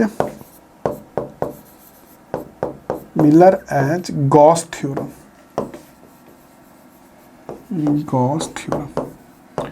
चलिए अब इस एम्पियर सर्किटल लॉ का भी 2-3 गो एप्लीकेशन है स्टूडेंट जी। जैसे बायो-सेवर्ट्स लॉ का एप्लीकेशन आप लोगों ने देखा ना उसका यूज, और वैसे ही एम्पियर सर्किटल लॉ का भी 2-3 गो एप्लीकेशन है। ओके स्टूडेंट जी, अब देखिए इसका एप्लीकेशन में वही इसका एप्लीकेशन में 3 एप्लीकेशन है इसका पढ़ना। सबसे पहला एप्लीकेशन ये है कि जैसे एग्जांपल के लिए समझिए आप कि स्ट्रेट वायर है, तो उसके कारण तो मैग्नेटिक फील्ड हम लोग पढ़ लिए, लॉन्ग स्ट्रेट वायर के कारण y4 pi I by r into 2, तो उसको एम्पियर सर्किट लॉ से प्रूव करना। अभी हम लोग पढ़े थे, देखिए नहीं पढ़े हैं स्ट्रेट वायर के कारण, देखिए हाँ ये देखिए mid y4 pi I by r into 2, तो इसी को एम्पियर सर्किट लॉ से प्रूव करने के लिए बोला जाता है। खैर वो तो हम लोग देख लिए। 2 चीज और पढ़ना होता है, एक तो सोलेनॉइड और एक तो टोरॉइडल। तो पहले ये समझिए कि सोलेनॉइड क्या होता है और टोरॉइडल क्या होता है, और फिर एम्पियर सर्किट लॉ से मैग्नेटिक फील्ड जो प्रूव करते हैं वो कितना कितना होता है। कि सोलेनॉइड क्या होता है जानते हैं? सोलेनॉइड होता है स्टूडेंट जी तार का लपेटा। जैसे मान लीजिए ऐसा कोई पाइप जैसा कोई स्ट्रक्चर है, ये देखिए ऐसे, ठीक है। अभी पाइप जैसा स्ट्रक्चर के ऊपर तार लपेट दिया ऐसे, दे लपेटा दे लपेटा दे लपेटा दे लपेटा दे लपेटा, ठीक है।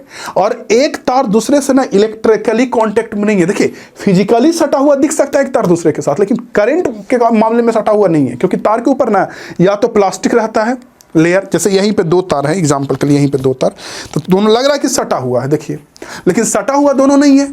तो पहली बात तो आपको लग सकता है कि सटा हुआ है, पहला बात। और दूसरा बात ना स्टूडेंट जी कि कई बार आपको नहीं दिखेगा प्लास्टिक ऊपर से, तो उसमें ना एक कोटिंग किया रहता है कोई मटेरियल का, तो उसके कारण सटता नहीं, इलेक्ट्रिकली कांटेक्ट में वो नहीं रहता है। तो बहुत सारा तार लपेट दिया जाता है जो एक दूसरे के कांटेक्ट में नहीं रहता इलेक्ट्रिकली, और लपेट देने से जो मटेरियल बनता है उसी को बोलते हैं सोलेनॉइड।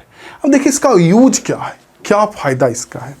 जैसे सोलेनॉइड का नहीं लंबाइया बहुत बड़ा रहता है, ठीक, ये जो अंदर का डायमीटर होता है ये छोटा होता है, और जब करंटवा बहाएंगे सोलेनॉइड में ऐसे तरवा लपेट के बैटरी से, तो करंट बहेगा, तो करंट बहने के कारण इसमें मैग्नेटिक फील्ड उत्पन्न होगा, और मैग्नेटिक फील्ड एक तरफ से निकलेगा और ऐसे घुस के दूसरा तरफ से घुसेगा, तो बहुत सारा मैग्नेटिक फील्ड लाइन इससे घुस के जाएगा और पार होगा। तो भाई साहब अंदर में जगह है बहुत कम, और सारा लाइन को निकलना, और लाइन कभी कट भी नहीं करता है 2 मैग्नेटिक लाइन ऑफ फोर्स, तो सब बिल्कुल सीधा जाएगा, और सीधा जाएगा तो अंदर में यूनिफॉर्म यानी एक समान मैग्नेटिक फील्ड उत्पन्न हो जाएगा। नहीं तो सोलेनॉइड का एक तो यूज है कि अंदर में एक समान मैग्नेटिक फील्ड उत्पन्न होता है, इधर से देखिए सब यूनिफॉर्म है एकदम अंदर में, तो कहीं भी आपको यूनिफॉर्म मैग्नेटिक फील्ड बनाना हो तो सोलेनॉइड का यूज कर सकते हैं, पहला। और दूसरा जानते हैं सोलेनॉइड के जिस किनारा पे करंट एंटी क्लॉकवाइज बहता है ना, एक्चुअली में वो नॉर्थ पोल का काम करता है। जैसे सोलेनॉइड से करंट बहा दिए तो इसके कारण मैग्नेटिक फील्ड उत्पन्न हुआ, तो मैग्नेटिक फील्ड उत्पन्न हुआ भाई, तो ये मैग्नेट की तरह काम कर रहा है ना, चुंबक की तरह काम कर रहा है ना। तो जिस किनारा पे करंट एंटी क्लॉकवाइज बहता है एक्चुअली में वो नॉर्थ पोल का काम करता है, और जिस किनारा पे करंट क्लॉकवाइज बहता है एक्चुअली में वो साउथ पोल का काम करता है। यानी कि जिस किनारे पे करंट एंटी क्लॉकवाइज बहता है वहां से मैग्नेटिक लाइन ऑफ फोर्स निकलेगा, और साउथ जहां पे बहता है उसमें घुसेगा, देख लीजिए, या जिसमें एंटी क्लॉकवाइज रहता है क्लॉकवाइज उसमें घुसता है। देखिए मैं बोला कि जैसे यहाँ पे करंट बह रहा है घड़ी के उल्टा दिशा में एंटी क्लॉकवाइज, तो यहाँ से मैग्नेटिक लाइन ऑफ फोर्स निकलेगा, यानी ये नॉर्थ पोल का काम करेगा। और इस किनारे पे ऑब्वियस बात क्लॉकवाइज होगा, एक तरफ एंटी क्लॉकवाइज तो एक तरफ करेंगे तो क्लॉकवाइज, तो यहाँ पे घुसता है यानी साउथ पोल का काम करेगा। तो ये इसमें नहीं लिखा हुआ है, तो जिनके जिनके पास शॉर्ट नोट्स है ना उसमें लिख लीजिए एक चीज़ कि जहाँ पे करंट एंटी क्लॉकवाइज होगा, यहीं पे सोलेनॉइड वाला में यहीं पे लिख लीजिए नीचे कि जहाँ एंटी क्लॉकवाइज जहाँ करंट बहेगा, ठीक है, इक्वल टू नॉर्थ पोल, वो नॉर्थ पोल का काम करेगा। इसी का उल्टा लिख लीजिए, जहाँ क्लॉकवाइज करंट बहेगा वो साउथ पोल का। ऑब्जेक्टिव में आ सकता है ना, जो क्लॉकवाइज करंट होगा ये किसका काम करेगा, साउथ पोल का। समझ में आ गया स्टूडेंट जी? देख लीजिए आपको आइडिया लग गया होगा। तो होता क्या है कि जो सोलेनॉइड है इसके अंदर में जो मैग्नेटिक फील्ड उत्पन्न होता है ना, ये म्यू नॉट स्मॉल एन आई के बराबर उत्पन्न होता है। अब ये क्या है सब देखिए, मिनट तो जानते हैं। स्मॉल एन क्या होता है कि मान लीजिए सोलेनॉइड की लंबाई एल है और टोटल जो लपेटा है टर्न वो कैपिटल एन है, तो एल लंबाई में टोटल एन टर्न है, तो एक लंबाई में कितना टर्न होगा, एन बाई एल, और इसी को बोलते हैं टर्न्स पर यूनिट लेंथ। इसी को बोलते हैं एक लेंथ में टर्न्स की संख्या। एल लंबाई में कैपिटल एन टर्न, तो एक लंबाई में कितना होगा, एन बाई एल, और इसी को दिखाते हैं स्टूडेंट जी स्मॉल एन के नाम से, समझे। तो स्मॉल एन एक्चुअली में टर्न्स पर यूनिट लेंथ होता है कि एक लेंथ में कितना टर्न्स उत्पन्न हुआ, एक लेंथ में कितना टर्म्स उत्पन्न हुआ वो हमारा स्मॉल n होता है। समझे मैंने क्या क्या बोला? तो मैग्नेटिक फील्ड एट सेंटर होता है mu naught small n i के बराबर, समझ गए? यानी कहने का मतलब कि सोलेनॉइड के अंदर जो मैग्नेटिक फील्ड है ये होता है mu naught small n i, जहां म्यू नॉट तो जान रहा है स्मॉल n क्या है, टर्म पर यूनिट लेंथ, और i हो गया इसमें बहने वाला करंट, तार में जो करंट बह रहा है वो, ठीक है। और वही जो किनारवा पर जो मैग्नेटिक फील्ड होता है स्टूडेंट जी, जस्ट अंदर का आधा होता है। जैसे अंदर में mu naught small n i है तो किनारा पे mu naught small n i by 2 होगा, उसका हाफ हो जाएगा, ठीक है। एक चीज और कि अगर सोलेनॉइड के अंदर कोई मटेरियल डाल दिए जिसका रिलेटिव परमेबिलिटी म्यू आर है, जैसे होता था ना चैप्टर 1 में एप्सिलॉन नॉट होता था एयर के लिए और कोई दूसरे मटेरियल के लिए epsilon naught into epsilon R हो जाता था, और वैसे यहाँ जो म्यू नॉट था यहाँ पे म्यू आर गुना हो जाएगा, यानी mu naught mu R N I होगा, ऐसा आ जाएगा, देख लीजिए, है ना, ऐसा आ जाएगा। और टोरॉइडल क्या होता है स्टूडेंट जी कि जैसे ये सीधा पाइप था ना, देखिए सीधा पाइप था, इसके ऊपर हम तार लपेट दिया, सीधा पाइप के ऊपर ऐसे तार लपेट दिया तो कहला गया ये सोलेनॉइड। एक गोल रहेगा ऐसे नहीं होता है मुड़ रहा ऐसे गोल, और उसके ऊपर तार लपेट दिए तो इसके अंदर में, देखिए इसके अंदर में जो मैग्नेटिक उत्पन्न होगा बिल्कुल सेम उसी की तरह उत्पन्न होता है, इसकी तरह ही फॉर्मूला से, मगर ये गोल वाला हो गया और ये सीधा वाला हो गया, बस ओके। हाँ टोरॉइडल है, इसके इधर मैग्नेटिक फील्ड 0 होता नहीं होता, और अंदर में इस जगह में भी 0 होता है, लेकिन यहाँ जो बीच में है दोनों पाइपा के बीच में जो जगह होगा, ये देखो ये दोनों पाइप के बीच में से जगह होगा, इसमें मैग्नेटिक फील्ड होगा mu naught small n i के बराबर, देख लीजिए, सेम टू सेम चीज, ओके। चलिए स्टूडेंट जी आगे देखते हैं। इसके बाद अब हम लोग को दो छोटा छोटा टॉपिक पढ़ना है, फिर चैप्टर खत्म होगा। इसी में एक दो डिवाइस भी आएगा, एक तो फोर्स ऑन चार्ज कि चार्ज पर क्या फोर्स लगेगा, और एक फोर्स ऑन करंट। तो पहले फोर्स ऑन चार्ज को खत्म करते हैं। देखिए क्या होता है, इसको भी देख लीजिए कि जैसे मान लीजिए ना स्टूडेंट जी कि इधर हमारा मैग्नेटिक फील्ड है, ठीक, देख लीजिए, मान लीजिए स्टूडेंट जी कि इधर हमारा मैग्नेटिक फील्ड है, ठीक ठीक सर, और इधर मैग्नेटिक फील्ड है। इस मैग्नेटिक फील्ड में हम क्या कर रहे हैं कि किसी चार्ज को ऐसे फेंक रहे हैं, ऐसे जा टुचक्वाइन जा रे। तो इस मैग्नेटिक फील्ड में अगर किसी कोई चार्ज को मान लीजिए हम फेंकते हैं क्यू को भी वेलोसिटी से, तो जानते हैं क्या होता है थीटा एंगल पे, तो ये जो बाहर वाला मैग्नेटिक फील्ड इस चार्जवा पे फोर्स लगाएगा।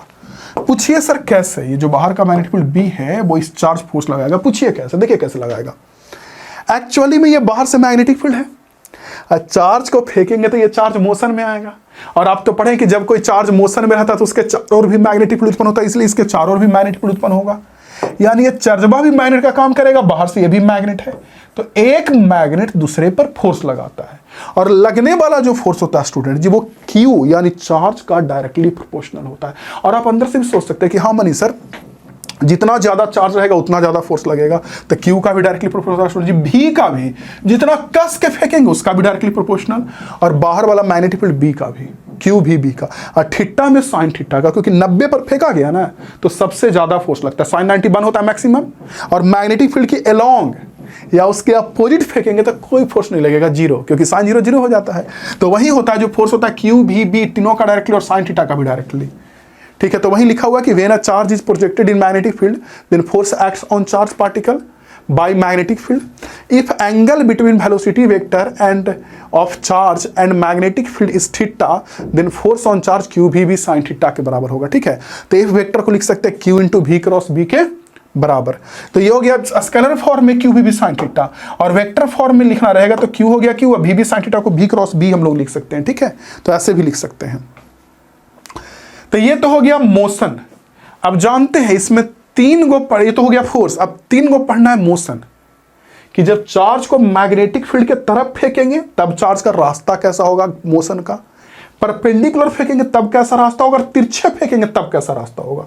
तो तीनों को एक एक करके देख लेते हैं। सबसे पहला पाथ ऑफ मोशन में सबसे पहला when charge is projected along the magnetic field, यानी कि हमारा देखिए, यानी कि हमारा मैग्नेटिक फील्ड मान लीजिए इधर है स्टूडेंट जी, चार्ज को भी इधर ही फेंका गया, देखिए मैग्नेटिक फील्ड भी इधर ही है, चार्ज को भी इधर ही मैग्नेटिक फील्ड के अलोंग ही फेंका गया, तब क्या होगा।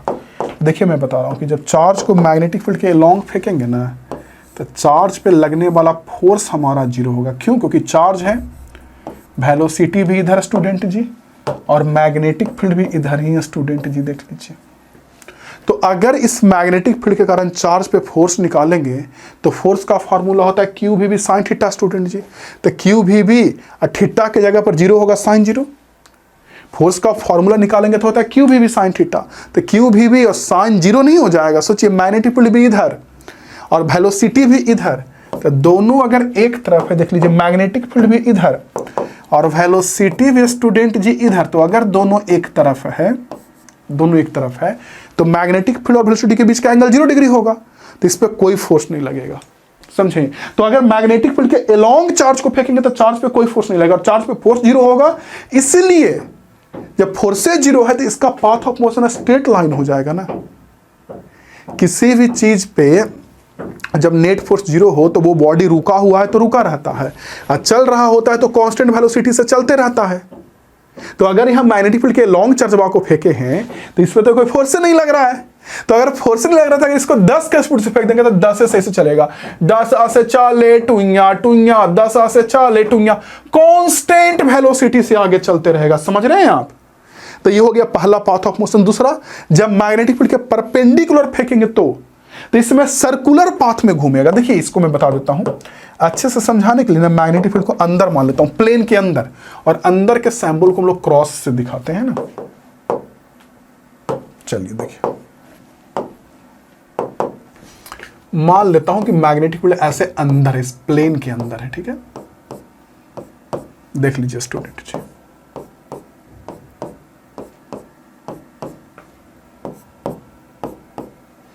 देख रहे हैं मैंने क्या क्या बोल दिया आपको?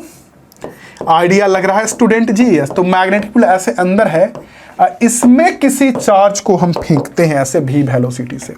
तो अगर क्यू चार्ज को भी वेलोसिटी से फेंक देंगे ऐसे, तो इसके कारण क्या होगा कि ये चार्ज ऐसे सर्कल में ऐसे घूमेगा, टूइन टूइन टूइन टूइन टूइन, और पाथ ऑफ मोशन इस चार्ज का ऐसे सर्कुलर होगा स्टूडेंट जी। ये देख लीजिए, पाथ ऑफ मोशन इस चार्ज का जो होगा ये हमारा सर्कुलर होगा। आइडिया लगा? अब इसका सर्कुलर हो जाएगा। क्यों? क्योंकि देखिए, जो फोर्स लगेगा ना चार्ज पे वो तो क्यू वी बी के बराबर ही लगेगा। फोर्स का फॉर्मूला होता है Q V B sine theta, तो थीटा तो 0 हो गया, साइन 0 1 हो गया। तो इस पे जो चार्ज पे जो फोर्स लगेगा एफ की वैल्यू वो क्यू वी बी लगेगा। और ये फोर्स ना स्टूडेंट जी हमेशा इस सेंटर की ओर लगेगा। जैसे चार्ज जब कुछ देर के बाद यहाँ आएगा तो इधर सेंटर की ओर लगेगा, चार्ज जब यहाँ आएगा तो इधर सेंटर की ओर। जो फोर्सवा लगेगा वो हमेशा सेंटर की ओर लगेगा, और इस वजह से सेंटर की ओर फोर्स लगने से ये फोर्स सेंट्रीपिटल फोर्स का काम करेगा, इसलिए सर्कल में घूमेगा। ठीक है, अब सर्कल में घूमेगा तो बात है कि सर्कल का रेडियस क्या होगा, टाइम पीरियड क्या होगा, या और भी चीज क्या क्या होगा। ठीक है, सर्कल का जैसे हम रेडियस निकाल देंगे आर, तो रेडियस की वैल्यू क्या होगी? तो सर्कल का रेडियस आता है स्टूडेंट जी M V by Q B. M हो गया मास, भी हो गया इसका वेलोसिटी, क्यू हो गया चार्ज, बी हो गया मैग्नेटिक फील्ड। ठीक है, और इसी एम वी को स्टूडेंट जी हम लोग बोलते हैं मोमेंटम, पी से दिखाते हैं। एम इंटू वी को हम लोग बोलते हैं मोमेंटम, इसे पी से दिखाते हैं।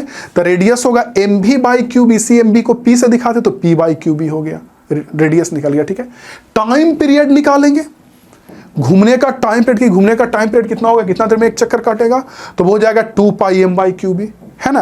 आप बहुत हार्ड नहीं है, बस यही दो चीज ज्यादा इंपॉर्टेंट। हालांकि आप टाइम पीरियड को रिवर्स कर देंगे तो फ्रीक्वेंसी भी निकल जाएगा, और 2 पाई बाई टी कर देंगे तो एंगुलर फ्रीक्वेंसी भी निकल जाएगा। बस एक चीज ध्यान देना है कि जो टाइम पीरियड है ना टी, ये ना तो वेलोसिटी पर निर्भर कर रहा है ना रेडियस पे। देखिए एम क्यू बी पर निर्भर कर रहा है, ना तो वेलोसिटी पे ना रेडियस पे, सिर्फ बाहरी मैग्नेटिक फील्ड जो बी है इस पे डिपेंड कर रहा है, चार्ज के मास पे, चार्ज और चार्ज पे, बस। तो ये रेडियस वाला फॉर्मूला कई बार एग्जाम में आता है, और ये भी पूछता है कि अगर परपेंडिकुलर फेंकेंगे तो कैसा पाथ ऑफ मोशन होगा, सर्कुलर, उसका रेडियस कितना होगा, M V by Q B. देख लीजिए, और टाइम पीरियड ये, ठीक है, मेनली रेडियस याद रखिएगा। एम इंटू वी को मोमेंटम बोल सकते हैं, मोमेंटम को पी से दिखाते थे, मोमेंटम है पी बाई क्यू बी। और तीसरा पाथ ऑफ मोशन, जब चार्ज को तिरछे फेंकेंगे तो कैसे चलेगा। जैसे एग्जांपल के लिए अगर मानकर चलिए, मैं ये बोल रहा हूं, अगर मानकर चलिए स्टूडेंट जी कि हमारा मैग्नेटिक फील्ड इधर मान लेता हूं ऊपर की ओर, समझने के लिए, ठीक है, ऐसे, ठीक है, और चार्ज को स्टूडेंट जी हम फेंक रहे हैं ऐसे तिरछे। अगर कोई क्यू चार्ज है तो इसे हम भी वेलोसिटी से ऐसे तिरछे फेंक रहे हैं थीटा एंगल पे, तब कैसा पाथ ऑफ मोशन होगा? देखिए इस समय जो पाथ ऑफ मोशन होगा ना, ऐसे हेलिकल होगा, स्प्रिंग टाइप का। क्योंकि देखिए इस भी का दो कंपोनेंट आएगा, एक तो मैग्नेटिक फील्ड की ओर आएगा, और थीटा एंगल पर जो कंपोनेंट आएगा ये भी कॉस थीटा के बराबर आएगा, और एक कंपोनेंट मैग्नेटिक फील्ड के परपेंडिकुलर आएगा भी साइन थीटा के बराबर। तो जो मैग्नेटिक फील्ड के एलोंग वाला वेलोसिटी है, ये तो चार्ज को सीधा उसी वेलोसिटी से लेके जाएगा नहीं, अभी ना पढ़े देखिए तो कि मैग्नेटिक फील्ड के एलोंग रहता है तो उसी वेलोसिटी कांस्टेंट वेलोसिटी से जाता है, तो ये तो सीधा लेके जाएगा, और ये परपेंडिकुलर वाला सर्कल में घुमाएगा, परपेंडिकुलर सर्कल में घुमाता तो ये सर्कल में घुमाएगा। तो सोचिए, तो एक सर्कल में घुमा रहा है, एक ऊपर लेके जा रहा है, तो इसका रिजल्ट ये होगा कि चार्ज पार्टिकल ऐसे घूमते हुए ऐसे ऊपर जाएगा स्प्रिंग की तरह। देखिए ऐसा पाथ ऑफ मोशन इसका हो जाएगा। देखिए देखिए ऐसा पाथ ऑफ मोशन होगा। समझ में आ गया मैंने क्या क्या बोल दिया, देख सकते हैं आप। ओके, तो इसको बोलते हैं हेलिकल, हेलिक्स या हेलिकल भी कई जगह पे लिखा रहेगा। तो पूछ देगा कि तिरछे फेंके तो कैसा पाथ ऑफ मोशन होगा? हेलिकल। तो तीनों पाथ ऑफ मोशन याद रखिएगा। रेडियस भी वही सेम होगा, सेम एम भी बाई क्यू भी, बस भी की जगह पर भी साइन थीटा होगा, क्योंकि घुमाने का काम भी साइन थीटा कर रहा है ना। तो एम भी बाई क्यू भी था, तो एम भी साइन थीटा बाई क्यू भी। हाँ, भी साइन थीटा को कई जगह पे भी परपेंडिकुलर से भी दिखाते। देखिए भी परपेंडिकुलर, लंबवत वेलोसिटी परपेंडिकुलर, ये भी परपेंडिकुलर है, इसको भी परपेंडिकुलर। अब बाकी सब टाइम वगैरह सब कुछ सेम रहेगा स्टूडेंट जी, ठीक है। देखिए पाथ ऑफ मोशन हेलिकल लिखा हुआ है कि हेलिकल होगा। चलिए आगे बढ़ते हैं। इसके बाद इसमें भी टाइम पर डिपेंड नहीं करेगा, रेडियस ऑफ वेलोसिटी पे। एक चीज होता है स्टूडेंट जी, पीच। पीच क्या होता है ना कि जैसे हम लोगों ने चार्ज को फेंका, तो एक चक्कर में जब चार्ज मैग्नेटिक फील्ड के अलोंग जितना दूरी तय करता है उसको पीच बोलते हैं। जैसे देखिए हमने चार्ज को फेंका ऐसे तिरछे, क्यू चार्ज को भी वेलोसिटी से, है ना। तो ये चार्ज ऐसे चलेगा और एक चक्कर में जितना दूरी तय करेगा, एक चक्कर में जितना दूरी तय करेगा ये, इसको हम लोग बोलते हैं स्टूडेंट जी पीच। समझे? तो पीच कैसे निकलेगा? तो एक चक्कर घूमने का समय, जिसको कैपिटल टी से दिखा रहे हैं, टाइम पीरियड, और इधर ही का वेलोसिटी जो भी कॉस थीटा है उससे गुना कर देंगे। तो भी cos theta into T, speed into समय कर देंगे तो हमको डिस्टेंस निकल जाएगा। और नोट में सबसे लास्ट में एक चीज लिखा हुआ है क्या, कि जैसे देखिए अगर हम लोग इलेक्ट्रिक फील्ड की बात करें, मैग्नेटिक फील्ड की बात, तो मैग्नेटिक फील्ड में अगर चार्ज को परपेंडिकुलर फेंकते हैं तो पाथ ऑफ मोशन होता है सर्कुलर। पढ़े ना भी हम लोग कि पाथ ऑफ मोशन देखिए सर्कुलर होता है।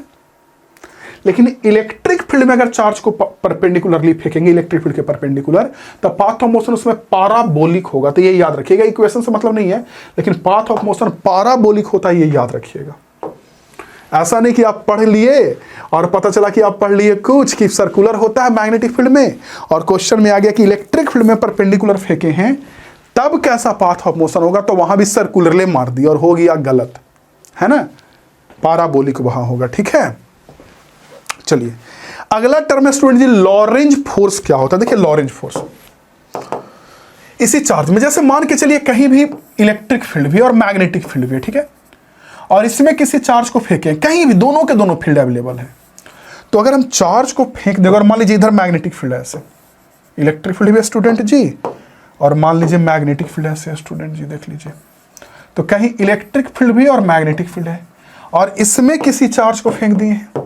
तो अगर इसमें किसी चार्ज को फेंक देंगे तो हम लोग को बढ़िया से पता है कि इलेक्ट्रिक फील्ड जो फोर्स लगाएगा चार्ज पे वो Q इंटू ई के बराबर लगाएगा, पता है ना। और मैग्नेटिक फील्ड जो फोर्स लगाएगा वो Q इंटू भी क्रॉस बी के बराबर लगाएगा, हम लोग पढ़ चुके हैं। तो ये जो दोनों फोर्स का नेट फोर्स होगा उसी को बोलते हैं लॉरेंज फोर्स। क्या होता है लॉरेंज फोर्स? कि कहीं इलेक्ट्रिक फील्ड भी अवेलेबल हो, इलेक्ट्रिक फील्ड भी कहीं अवेलेबल हो, और कहीं मैग्नेटिक फील्ड भी अवेलेबल हो, और वहां पे चार्ज पर जो नेट फोर्स लगेगा उसी को बोलते हैं लॉरेंज फोर्स, यानी इलेक्ट्रिक फील्ड का फोर्स और मैग्नेटिक फील्ड के फोर्स का वेक्टर सम। समझ रहे हैं? तो इलेक्ट्रिक फील्ड जो फोर्स लगाएगा Q इंटू ई के बराबर, मैग्नेटिक फील्ड जो फोर्स लगाएगा Q इंटू भी क्रॉस बी के बराबर, दोनों को जोड़ देंगे तो वो लॉरेंज फोर्स कहलाएगा। यानी जो लॉरेंज फोर्स होगा ये इलेक्ट्रिक फील्ड का फोर्स प्लस मैग्नेटिक फील्ड का फोर्स, इलेक्ट्रिक फील्ड का फोर्स Q इंटू ई और मैग्नेटिक फील्ड का फोर्स Q इंटू भी क्रॉस बी। यहां से Q कॉमन ले लेंगे तो E प्लस भी क्रॉस बी देख लीजिए, तो ये होता है लॉरेंज फोर्स। कई बार ये फॉर्मूला ना डायरेक्ट पूछता है क्वेश्चन में, डायरेक्ट कि क्या होता है लॉरेंज फोर्स, और यहाँ तो वही लिखा हुआ है कि दोनों फील्ड रहेगा तो उसको फोर्स, नेट फोर्स को बोलेंगे लॉरेंज फोर्स, ठीक है। और इसी को यूज करके एक चीज पढ़ना है, वेलोसिटी फिल्टर। देखिए वेलोसिटी फिल्टर क्या होता है, वेग फिल्टर क्या होता है। जैसे लॉरेंज फोर्स अभी आप लोग पढ़े कि कहीं इलेक्ट्रिक फील्ड और मैग्नेटिक फील्ड दोनों रहेगा, उसके कारण जो चार्ज पे नेट फोर्स लगेगा उसको बोलेंगे लॉरेंज फोर्स, ठीक है। अब समझिए कि आप उसमें किसी चार्ज को फेंके, इलेक्ट्रिक फील्ड पे, मैग्नेटिक फील्ड पे, ठीक है, तो चार्ज पे कब नेट फोर्स जीरो होगा? तो तभी ना हो सकता है कि जब इलेक्ट्रिक फील्ड जितना फोर्स लगा है और मैग्नेटिक फील्ड जितना फोर्स लगा है, दोनों का डायरेक्शन उल्टा हो और मैग्नीट्यूड सेम हो। अगर ये 10 न्यूटन का तो ये भी 10 न्यूटन का, ये 20 का तो ये भी 20 का। तो जब इलेक्ट्रिक फील्ड का फोर्स और मैग्नेटिक फील्ड का फोर्स का मैग्नीट्यूड सेम और डायरेक्शन अपोजिट होगा तो दोनों बैलेंस कर लेगा और चार्ज पे नेट फोर्स जीरो हो जाएगा, और जीरो रहने के कारण वो सीधा पार कर जाएगा। इसी को यूज करके वेलोसिटी फिल्टर बनाया जाता है। तो आपको उतना से मतलब नहीं रखना, इसे आप चाहें तो पढ़ लीजिएगा, आपको समझ में आएगा। आपको मतलब रखना है कि किस वेलोसिटी से हम फेंके ताकि इस पे नेट फोर्स हमारा चार्ज पे जीरो और ये सीधा निकल जाए, समझ रहे, सीधा ये निकल जाए। आपको आइडिया लग रहा होगा, ठीक है। तो उसके लिए E/B से फेंकना होता है, वो भी देखेंगे तो समझ में आएगा कैसे। देखिए मैंने क्या बोला कि दोनों का डायरेक्शन उल्टा हो, इलेक्ट्रिक फील्ड का फोर्स और मैग्नेटिक फील्ड का फोर्स, और मैग्नीट्यूड सेम हो, यही मैं बोला ना। तो देखिए स्टूडेंट जी, इलेक्ट्रिक फील्ड का तो फोर्स होगा Q × E के बराबर, और मैग्नेटिक फील्ड का फोर्स होता है Q भी sin थीटा, तो थीटा तो हो गया 90। मैग्नेटिक फील्ड के परपेंडिकुलर फेंकेंगे तो थीटा 90, sin 90 बन, तो सिर्फ Q भी बचा। और दोनों को बराबर करेंगे तो Q से Q देखिए कट गया, और यहां से V बराबर आ गया E/B। तो ये कई बार पूछता है कि किस वेलोसिटी से फेंके चार्ज को इलेक्ट्रिक फील्ड और मैग्नेटिक फील्ड में कि वो बिना मुड़े हुए सीधा पार कर जाए, या किस वेलोसिटी से फेंके ताकि वेलोसिटी फिल्टर बने। तो ये देख सकते हैं आप E/B से इलेक्ट्रिक फील्ड और मैग्नेटिक फील्ड के रेशियो से फेंक देंगे तो V के बराबर आ जाएगा, ठीक है। और इसी कॉन्सेप्ट को यूज करके जो जे थॉमसन थे वो स्पेसिफिक चार्ज निकाले थे, E/m का रेशियो पढ़ेंगे तो देखिएगा आपको समझ में आएगा। Using this method scientist J Thomson had found the value of magnetic charge, okay, magnetic charge of the value of a specific charge of the electron, यानी E/m का रेशियो जो कितना होता है। चलिए आगे बढ़ते हैं। इसके बाद अब आ गए साइक्लोट्रॉन नाम का एक डिवाइस। फिर हम लोग आ जाएंगे करंट पे लगने वाला फोर्स, फिर तुरंत खत्म हो जाएगा, ठीक है। थोड़ा सा पेशेंस रखिए। साइक्लोट्रॉन क्या होता है जानते हैं? साइक्लोट्रॉन क्या होता है? साइक्लोट्रॉन के जरिए ना एक्चुअली में हम लोग क्या करते हैं कि जैसे आप लोग सुनेंगे न्यूक्लियर रिएक्शन, उसमें अलग अलग, कभी प्रोटॉन से, कभी न्यूट्रॉन से, कभी अल्फा पार्टिकल से, कभी ड्यूटेरियम से न्यूक्लियस पर हम अटैक करवाते हैं। आप सुने होंगे कि न्यूक्लियस पर अटैक करवाते हैं, और अटैक करने से न्यूक्लियस में रिएक्शन हो जाता है। तो अटैक जब हम करवाते हैं तो क्या करेंगे कि हाथ में लेंगे इलेक्ट्रॉन या प्रोटॉन या न्यूट्रॉन और ऐसे न्यूक्लियस पे मार देंगे, धाई देंगे ऐसे नहीं।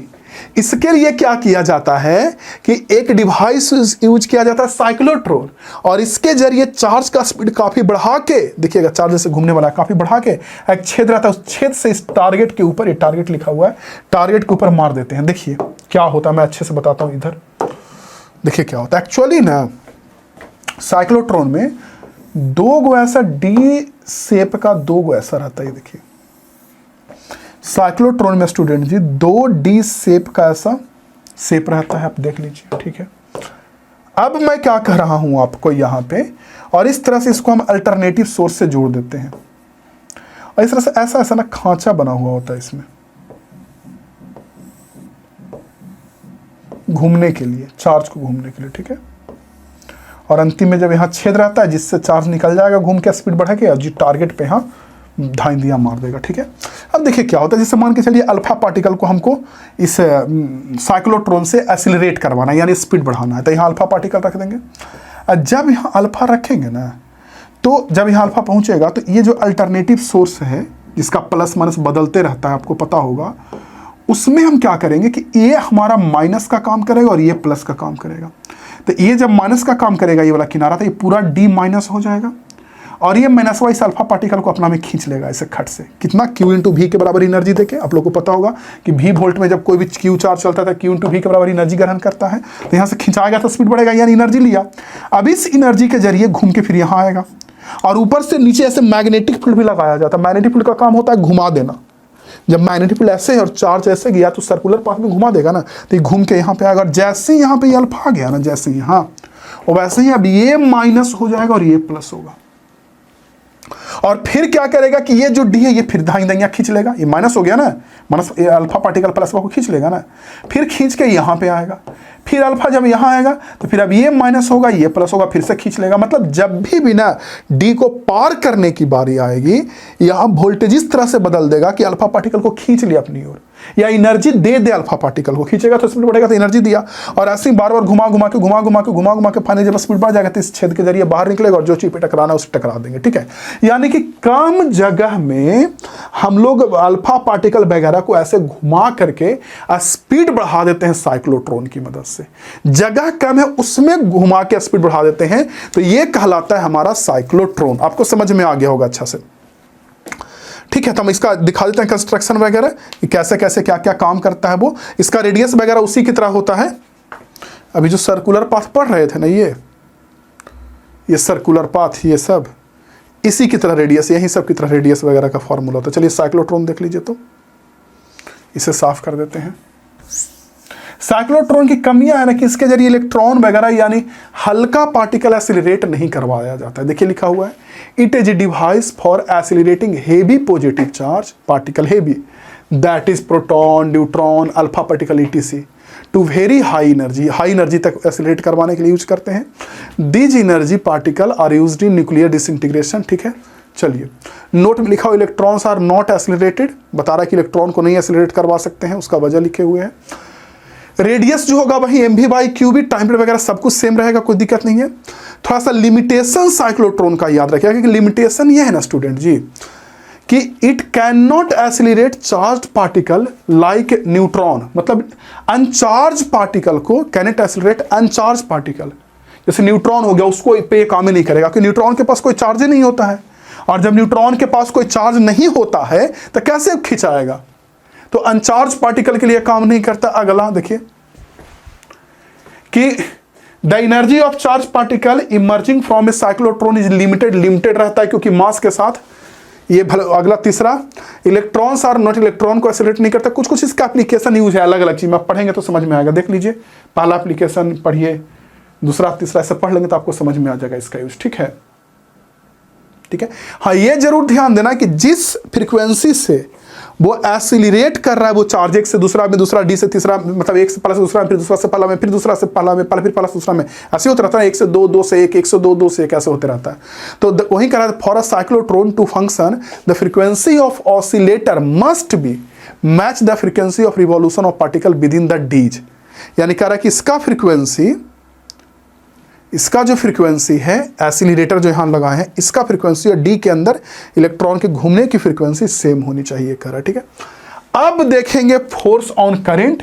छोटा सा बचा हुआ है, जैसे चार्ज पे फोर्स देख लिए, इससे छोटा सा करंट पे फोर्स है और एक डिवाइस है हमारा मूविंग कॉइल गैल्वेनोमीटर, और फिर खत्म हो जाएगा।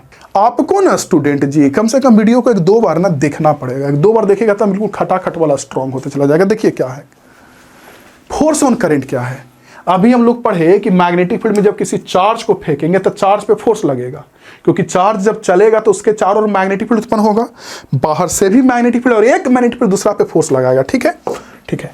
अब हम आपको ये कह रहे हैं कि अगर मैग्नेटिक फील्ड ऐसे है स्टूडेंट जी, ये देखिए ऐसे है स्टूडेंट जी, और इस मैग्नेटिक फील्ड में अगर किसी तार में हम करंट भी बहा दें, देखिए तो करंटवो पर फोर्स लगेगा।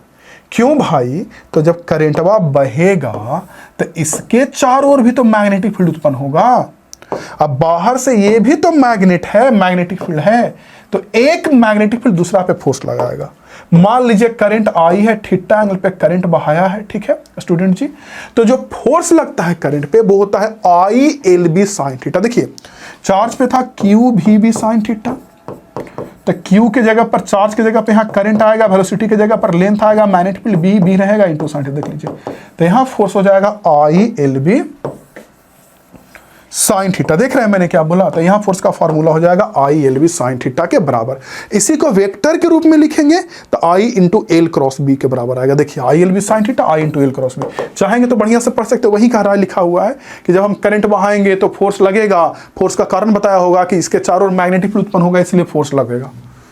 ठीक है, तो वेक्टर फॉर्म में भी याद रखिएगा I into L cross B vector form में, और ऐसे I L B sine theta. ठीक है, चलिए अब इसी में एक दो चीज लिखा हुआ है कि अगर मान के चलिए करंट हम मैग्नेटिक फील्ड के लॉन्ग बहाएं या मैग्नेटिक फील्ड के उल्टा बहाएं तो फोर्स जीरो होगा, क्योंकि साइन 0 0 होता है, साइन 180 0, और 90 पे बहाएंगे तो सबसे ज्यादा फोर्स लगेगा, क्योंकि साइन 90 सबसे ज्यादा होता है 1 के बराबर।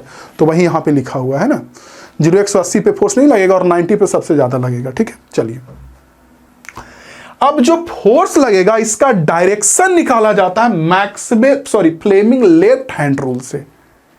फ्लेमिंग का लेफ्ट हैंड रूल, जैसे अभी आपने पढ़ा ना कि मैग्नेटिक फील्ड में अगर तार में करंट बहाएंगे तो तार पे फोर्स लगेगा, तो फोर्स का डायरेक्शन निकाला जाता है फ्लेमिंग का left hand rule. Left hand rule क्या कहता है कि लेफ्ट हैंड का तीनों उंगली कौन कौन सा, थंब, ठीक है, ये और फिर middle finger, thumb, four finger, middle finger, इसको परपेंडिकुलर फैला लीजिए।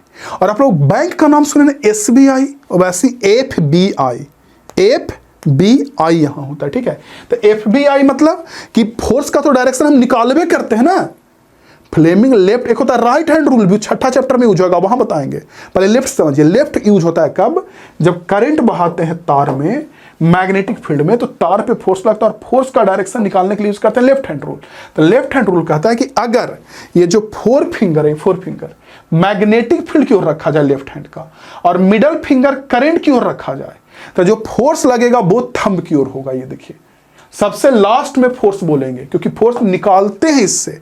FBI आप याद रख सकते हैं शॉर्टकट में ऐसे, FBI। F मतलब ये फोर्स हो गया, B मतलब मैग्नेटिक फील्ड बता दिया, और I मतलब करंट, FBI है ना। कि अगर ये B की ओर हो फोर फिंगर और मिडल फिंगर अगर करंट की ओर हो तो इधर होगा। ठीक है, थंब की ओर ये होगा। क्लियर है स्टूडेंट जी, फोर्स होगा। इसी में कि अगर दो पैरेलल तार को एक दूसरे के नजदीक रखते हैं तो एक तार दूसरे पर फोर्स लगाता है।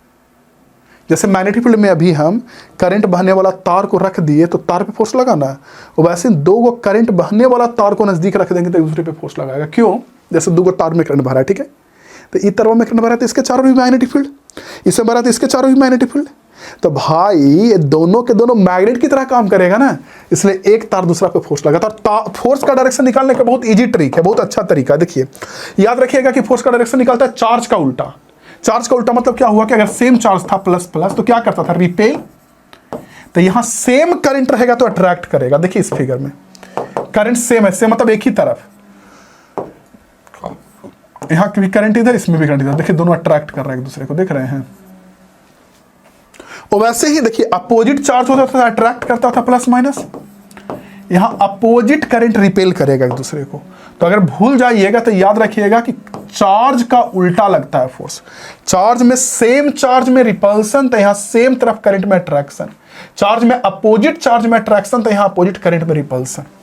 और जो फोर्स लगता है एक तार जो दूसरा पे लगाता है स्टूडेंट जी, उसका फॉर्मूला होता है μ0/4π, जिसकी वैल्यू 10⁻⁻7 होती है, आज ही पढ़े हैं, 2I1 I2/R। 2I1 इसका करंट, I2 इसका करंट, R दोनों के बीच की दूरी हो गई, R दोनों तार के बीच की दूरी हो गई, ठीक है, इंटू एल हो गया इसकी लंबाई, देख लीजिए μ/4π 2I1 I2/R इंटू एल। ठीक है, हाँ अगर कई बार पूछता है कि यूनिट लेंथ पे लगने वाला फोर्स कितना होगा तो एल की वैल्यू 1 मीटर रख दीजिए, तो एल खत्म हो गया। ये एल लंबाई पे निकालेंगे तो ऊपर वाला, 1 मीटर पे निकालेंगे यूनिट लेंथ पे तो एल हटा दीजिए। और इसी फार्मूला की मदद से 1 एम्पियर को भी डिफाइन किया जाता है, करंट की वैल्यू 1 एम्पियर। कैसे, देखिए सोचिए कि अगर दोनों तार में करंट 1 एम्पियर हो जाए, इसमें भी एक इसमें भी एक, और 1 मीटर के दूरी पे रख दिए, तब फोर्स कितना आएगा देखिए। तो जब फोर्स निकालेंगे तो μ/4π की वैल्यू 10⁻⁻7 होगी। देखिए इसकी वैल्यू कितनी हो जाएगी, 10⁻⁻7, 2 हो गया 2, I1 भी 1, I2 भी 1, अब बीच का दूरी भी 1, तो सॉल्व करेंगे तो कितना, 2 × 10⁻⁻7 न्यूटन। तो क्या बोल सकते हैं कि 1 एम्पियर वो करंट होता है जो सेम करंट पे यानी 1 ही एम्पियर पर 1 मीटर के दूरी में हवा में रखने पर 2 × 10⁻⁻7 न्यूटन का फोर्स लगाता है। यहां लिखा हुआ भी देख लीजिए।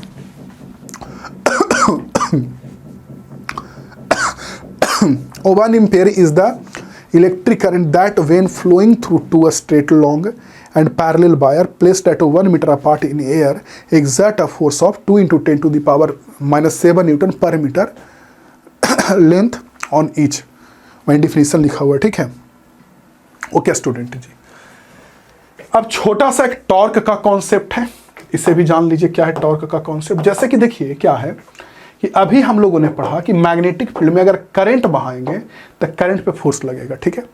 और अगर इसी करंट को ऐसे लूप की तरह बनाते, देखिए ऐसे लूप की तरह, ऐसे ऐसे ऐसे ऐसे लूप की तरह बच्चा जी, तब इस पे फोर्स लगेगा, उसके कारण ये घूमने लगेगा टॉर्क की तरह। टॉर्क के कारण समझते हैं, घूमता है तो घूमने लगेगा, तो टॉर्क कितना लगेगा। जैसे दो गो मैग्नेट है, देख सकते हैं आप, मैग्नेट का एक हमारा नॉर्थ पोल है, एक हमारा साउथ पोल है, दो मैग्नेट है। अब दोनों मैग्नेट के बीच में मैग्नेटिक फील्ड, और उस मैग्नेटिक फील्ड में हम क्या किए हैं, यहां देखेंगे क्या किए हैं, तो एक हमने यहां पे ऐसे लूप रखा है करंट का, मतलब तार ही रखा है लेकिन लूप ऐसे है, ठीक है। और ये घूम सकता है बीच से, देखिए ऐसे,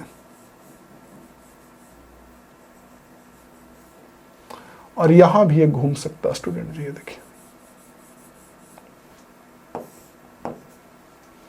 यहां भी ऐसे ये घूम सकता है, देख रहे हैं आप, जब ये घूम सकता है। तो जब ये घूम सकता है तो आपको मुझसे ज्यादा बढ़िया से पता होगा, अच्छे से पता होगा कि इस तार पे भी फोर्स लगेगा और इस पे, तो एक पे ऊपर लगता है एक पे नीचे, फ्लेमिंग लेफ्ट हैंड रूल से निकालेंगे तो पता चल जाएगा, ठीक है। तो इसके कारण ये घूमने लगेगा, तो घूमता है तो जो टॉर्क लगता है वो लगता है N I A B sine theta. N हो गया टोटल टर्न्स, आई हो गया करंट, ए हो गया इस लूप का एरिया, बी हो गया magnetic field into sine theta, ठीक है। लेकिन जानते हैं ये जो एन आई ए है ना स्टूडेंट जी, एन आई ए, इसको एक नाम दिया जाता है magnetic dipole moment. N I ए को, एन आई ए को नाम दिया जाता है मैग्नेटिक डाइपोल मोमेंट, और उसको कैपिटल एम से दिखाते हैं। तो ये कैपिटल एम हो गया ये बी साइन थीटा, देख लीजिए, तो capital M B sine theta. और इसी टॉर्क को ऐसे एम क्रॉस बी भी लिखते हैं, लिख सकते हैं वेक्टर के रूप में। तो आप याद रखिएगा कि टॉर्क लगता है एम बी साइन थीटा। हालांकि बहुत सारे बच्चे ऐसे ही याद रखते हैं, लेकिन आप ऐसे भी याद रखेंगे तो ये याद रखिएगा कि आई इंटू ए को कहा जाता है मैग्नेटिक डाइपोल मोमेंट, जिसे एम से दिखाते हैं, देखिए। और अगर एन टर्न है तो एन आई ए, तो ये हो गया एम, वही लिखा है कि the quantity N I A is called as magnetic dipole moment. तो ये मैग्नेटिक डाइपोल मोमेंट एम हो गया, ये बी हो गया एम बी साइन थीटा, ठीक है। तो एम बी साइन थीटा के बराबर हो गया टॉर्क, किसी को एम क्रॉस बी भी लिखा जाता है, ठीक है। और नोट नंबर 2 में क्या है, इससे तो टॉर्क लग जाएगा लूप पे और घूम भी जाएगा वो लूप। अगर यहां पे आप फैन जोड़ देंगे तो घूमेगा भी, लेकिन इसमें समस्या है कि टॉर्क थीटा पर डिपेंड कर रहा है। इसीलिए ना ऐसा रेक्टेंगुलर टॉर्क न यूज करके रेडियल कॉइल यूज किया जाता है। देखिए, if the loop is placed in radial magnetic field, तो रेडियल में क्या होता है कि थीटा हमेशा 90 होगा, साइन 90 हमेशा 1 होता है, इसलिए टॉर्क सबसे ज्यादा लगेगा, ठीक है। Therefore theta equal to 90, hence the torque acting on the loop is always uniform और maximum and maximum। और टॉर्क कितना लगेगा, N I A B, sine theta हो गया 1 तो एन आई ए बी के बराबर, देखिए, या एम बी बोल सकते हैं, एम बी साइन थीटा हुआ तो इसको एम बी बोल सकते हैं साइन 91, या यहीं देखिए एन आई ए को एम बोलते हैं तो एम इंटू बी हो गया, एम बी हो गया। जैसे आप देखना चाहें आपको समझ में आ गया होगा, ठीक है। तो और इसी टॉर्क को यूज करके डिवाइस बनाते हैं मूविंग कॉइल गैल्वेनोमीटर, ठीक है। देखिए, मूविंग कॉइल गैल्वेनोमीटर क्या होता है, कैसे होता है, किस तरह से काम करता है, जरा समझने का प्रयत्न करिएगा। ओके स्टूडेंट जी, समझिए। देखिए, मूविंग कॉइल गैल्वेनोमीटर जो होता है ना स्टूडेंट जी, एक्चुअली में क्या होता है कि मूविंग कॉइल गैल्वेनोमीटर में एक्चुअली 2 तरह का होता है गैल्वेनोमीटर, एक मूविंग कॉइल गैल्वेनोमीटर, एक मूविंग मैग्नेट गैल्वेनोमीटर। तो हम लोग को पढ़ना होता है मूविंग कॉइल गैल्वेनोमीटर, और उसमें भी पढ़ना होता है पॉइंटेड वाला। In the type of moving coil galvanometer be a study about the pointed, जो होता है पॉइंटेड, जो भी इसको हमको बोलने नहीं आता है, कॉइल गैल्वेनोमीटर जहां पे ये होता है, ठीक है। तो इसका वर्किंग प्रिंसिपल इसी चीज पे डिपेंड करता है मूविंग कॉइल गैल्वेनोमीटर का, कि मैग्नेटिक फील्ड में अगर लूप में हम करंट बहाएंगे तो उस पर टॉर्क लगेगा, और उसी पे ये डिपेंड करता है, इसी पे ये काम करता है। अब देखिए कैसे काम करता है, जरा ये मैं पहले आपको विस्तार में बता दूं कि काम कैसे करता है, जैसे समझिएगा, देखिएगा, बहुत ईजी तरीके से आप समझ जाइएगा। जैसे एग्जांपल के लिए मैं बोल रहा हूं कि आपके पास ये कॉइल है, ठीक है, और दोनों मैग्नेट के बीच में रखते हैं, तो क्या होता है कि जब हम करंट बहाएंगे तो कॉइल ऐसे घूमता है, और यहाँ एक स्प्रिंग जोड़ देते हैं। तो जब कॉइलवा घूमेगा ऐसे नचेगा तो स्प्रिंग बार उठाएगा और स्प्रिंग बार कुदरे उठा के फिर रोक देगा। जैसे आप करंट बहाएंगे तो टॉर्क लगेगा तो घूमेगा, स्प्रिंग बार उठाएगा तो रोक देगा। समझ रहे हैं मैं क्या बोल रहा हूँ? तो मैं ये कह रहा हूँ आपको, जैसे मान के चलिए यहाँ पे है अभी सुई, आप 1 एम्पियर का करंट बहाए तो सुई यहाँ पे जाके रुक गया, तब यहाँ 1 लिख दीजिए। अब जब भी 1 जाएगा तो समझिए कि करंट यहाँ पे 1 एम्पियर ना पा गया। फिर 2 एम्पियर का करंट बहाइए तो थोड़ा सा और ज्यादा घूम के रुकेगा, क्योंकि फिर स्प्रिंग और उठा के रोकेगा, ज्यादा ना टॉर्क लगेगा 2 एम्पियर के कारण इस सामने। तो ऐसे ही करके मूविंग कॉइल गैल्वेनोमीटर काम करता है। मूविंग कॉइल गैल्वेनोमीटर में यही होता है स्टूडेंट जी कि ये करंट के कारण जो टॉर्क लग रहा है घूमने वाला, उसको स्प्रिंग से बैलेंस करवा के रोक देते हैं और मीटर जिस सामने रुकता है उस सामने करंट हमारा नपा जाता है और पहले से नाप उप के मीटर को लिखा हुआ रहता है यहाँ पे। समझे? तो इसी प्रिंसिपल पे काम करता है। देखिए, when a current carrying coil is placed in magnetic field it experience A torque, the magnitude of this torque depend on the current वगैरह उसी पे डिपेंड करता है। एक 2 चीज इसमें याद रखिएगा कि जो गैल्वेनोमीटर कांस्टेंट होता है, हालांकि पढ़ना कुल है आपको, अच्छे से एक बार पढ़ लीजिएगा कि जो गैल्वेनोमीटर कांस्टेंट C होता है इसकी वैल्यू K/NAB होती है, जहां K हो गया स्प्रिंग कांस्टेंट, N हो गया टर्न, A हो गया एरिया, B हो गया मैग्नेटिक, ठीक है। और 2 चीज होता है, करंट सेंसिटिविटी और वोल्टेज सेंसिटिविटी। करंट सेंसिटिविटी क्या होता है कि 1 एम्पियर करंट बहने के बाद जितना सुई घुमा वो करंट सेंसिटिविटी, और 1 वोल्टेज लगाने के बाद जितना सुई घुमा वो वोल्टेज सेंसिटिविटी। तो करंट सेंसिटिविटी की वैल्यू NAB/K होता है और वोल्टेज सेंसिटिविटी की वैल्यू NAB/KR होता है। यानी कि इसी में नीचे में R, कहने का मतलब जो वोल्टेज सेंसिटिविटी होता है वो करंट सेंसिटिविटी बाई रेजिस्टेंस के बराबर होता है, ठीक है। चलिए अब कुछ छोटा छोटा डिवाइस पढ़ना है। जैसे एग्जांपल के लिए सबसे पहले संट। संट क्या होता है? तो संट एक्चुअली में ना काफी कम वैल्यू का रेजिस्टेंस होता है, काफी कम वैल्यू का। इसको ना प्राय यूज किया जाता है गैल्वेनोमीटर को टूटने से बचाने के लिए। जैसे गैल्वेनोमीटर ही मान लीजिए है, तो इसमें तो स्प्रिंग लगा हुआ रहता है। अभी हम लोग देखें कि स्प्रिंग लगा हुआ रहता है यहाँ पे। अगर ज़्यादा करंट बहाएंगे तो स्प्रिंग वायर उठाएगा तो टूट जाएगा। तो हम क्या करते हैं कि एक संट लगा देते हैं। संट होता है काफ़ी कम वैल्यू का रेजिस्टेंस, इसके पैरेलल में एक संट लगा देंगे। संट मतलब रेजिस्टेंस काफ़ी कम वैल्यू का। तो जो ज़्यादा करंट आएगा उसमें ऑलमोस्ट करंट इधर से ना पार कर जाएगा, ऐसे ना चला जाएगा ऑलमोस्ट करंट, क्योंकि रेजिस्टेंस उसमें भी कम वैल्यू का है तो पूरा करंट इधर से लगभग चला जाएगा। इससे कम जाएगा तो टूटने से बच जाएगा। तो संट काफ़ी कम वैल्यू का रेजिस्टेंस होता है, ठीक है। और उसी में देखिए लिखा हो कि संट को लगाने से क्या क्या होता है, ये लिखा हुआ है, पढ़ लीजिएगा। By connecting the shunt in parallel with galvanometer it can be converted into a meter of any range. कैसे अमीटर में बदला जाता है गैल्वेनोमीटर को संट लगा के, सब चीज लिखा हुआ पढ़ेंगे ना तो यूज वगैरह आपको समझ में आ जाएगा। यूज, एडवांटेज, हानि सब कुछ नजर आ जाएगा, ठीक है। पढ़ लीजिएगा आप। और इसमें कुछ छोटा छोटा और डिवाइस है। अमीटर, जानते हैं कि अमीटर के जरिए करंट नापते हैं और इसे पैरेलल में लगाते हैं सर्किट का, सीरीज में नहीं। अमीटर को पैरेलल में लगाया जाता है स्टूडेंट जी, है ना। सॉरी, अमीटर को सीरीज में लगाया जाता है। धत भूत काट लिया है हमको। अमीटर को सीरीज में लगाया जाता है। जैसे कोई सर्किट है तो इसमें सीरीज में लगाते हैं ना ऐसे करके, और सीरीज में लगाने के कारण इसका रेजिस्टेंस काफी कम होना चाहिए, नहीं तो ज्यादा रहेगा तो करंट को बहने से रोक ना देगा, तो काफी कम। और आइडियल अमीटर कह देते तो बिल्कुल जीरो। इसमें भी संट वगैरह यूज करके कन्वर्ट करते हैं, वो पढ़ लीजिएगा। पढ़ लीजिए, वोल्ट मीटर को देख लीजिए, तो वोल्ट मीटर को पैरेलल में लगाते हैं और इसका रेजिस्टेंस काफी ज्यादा होना चाहिए। जैसे कि कोई मान लीजिए बल्ब वगैरह ऐसे है, बल्ब वगैरह बैटरी ऐसे जोड़ दिए हैं, ओके ऐसे, तो वोल्ट मीटर को यहां पे ऐसे लगाएंगे पैरेलल में, और इसका रेजिस्टेंस काफी ज्यादा होना चाहिए, नहीं तो फिर कम रहेगा तो इधर से जो भी करंट आएगा ऐसे वोल्ट मीटर के जरिए बह जाएगा। हमको तो बल्ब के जरिए ना करंट बहाना इधर से ना, तो वोल्ट मीटर का रेजिस्टेंस काफी ज्यादा होता है। और आइडियल वोल्ट मीटर बोल देते तो अनंत ही बोल सकते हैं कि अनंत अमीटर होगा, और सॉरी अनंत रेजिस्टेंस होगा। और एक होता है वोल्टामीटर। वोल्टमीटर वोल्टामीटर अलग चीज होता है। आप केमिस्ट्री में वोल्टामीटर का नाम सुनेंगे। वोल्टामीटर के जरिए ना एक्चुअली करंट का क्वांटिटी हम लोग नापते हैं, समझ रहे हैं। इलेक्ट्रिसिटी जो आप लोग देखे होंगे, चैप्टर में पढ़े होंगे केमिस्ट्री में, इलेक्ट्रोलाइसिस वगैरह में, तो ये वोल्टामीटर होता है, ठीक है। तो यही डिवाइसेस हमको पढ़ना है। आई होप कि आपको समझ में आ गया होगा। मैं एक काम करता हूं, पेज 1 से दिखा देता हूं, आप एक बार अच्छे से कर लीजिएगा। और एक बार सुनिए, वीडियो को लाइक ना और दोस्त लोगों को बताइएगा जरूर। एक बार आप पेज 1 से पहले देख लीजिए और स्क्रीनशॉट लेते चलिए, या रोक रोक के नोट्स बना लीजिएगा जिनके पास शॉर्ट नोट्स नहीं होगा। और अगर कोई हेल्प चाहिए तो इस व्हाट्सएप नंबर पे मैसेज कर दीजिए, हम लोग सपोर्ट करेंगे। अगर फ्री रहते हैं तो सपोर्ट करते ही हैं। चलिए देखिए, ये पहला नंबर पेज है, नोट्स बना लीजिएगा, मतलब दूसरा नंबर पेज है। पहला में तो हेडिंग हो गया, डिफिनेशन लिख सकते हैं, ठीक है। दूसरा पेज हो गया डन डना डन डन। तीसरा रोक रोक के नोट्स बना लीजिएगा या स्क्रीनशॉट लेके बना लीजिएगा। चौथा,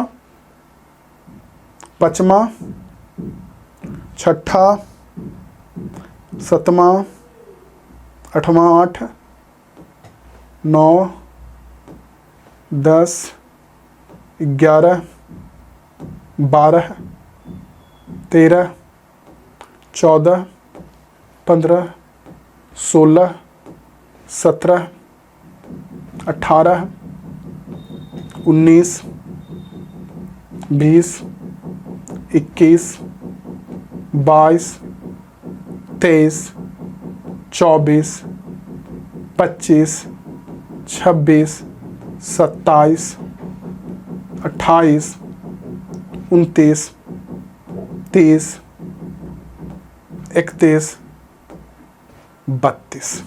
चलिए, तो नेक्स्ट क्लास से मिलता हूं आप लोगों से स्टूडेंट जी आगे क्लास में। थैंक यू, काफ़ी अच्छा लगा पढ़ा के। जय हिंद, वंदे मातरम। Thank you student ji.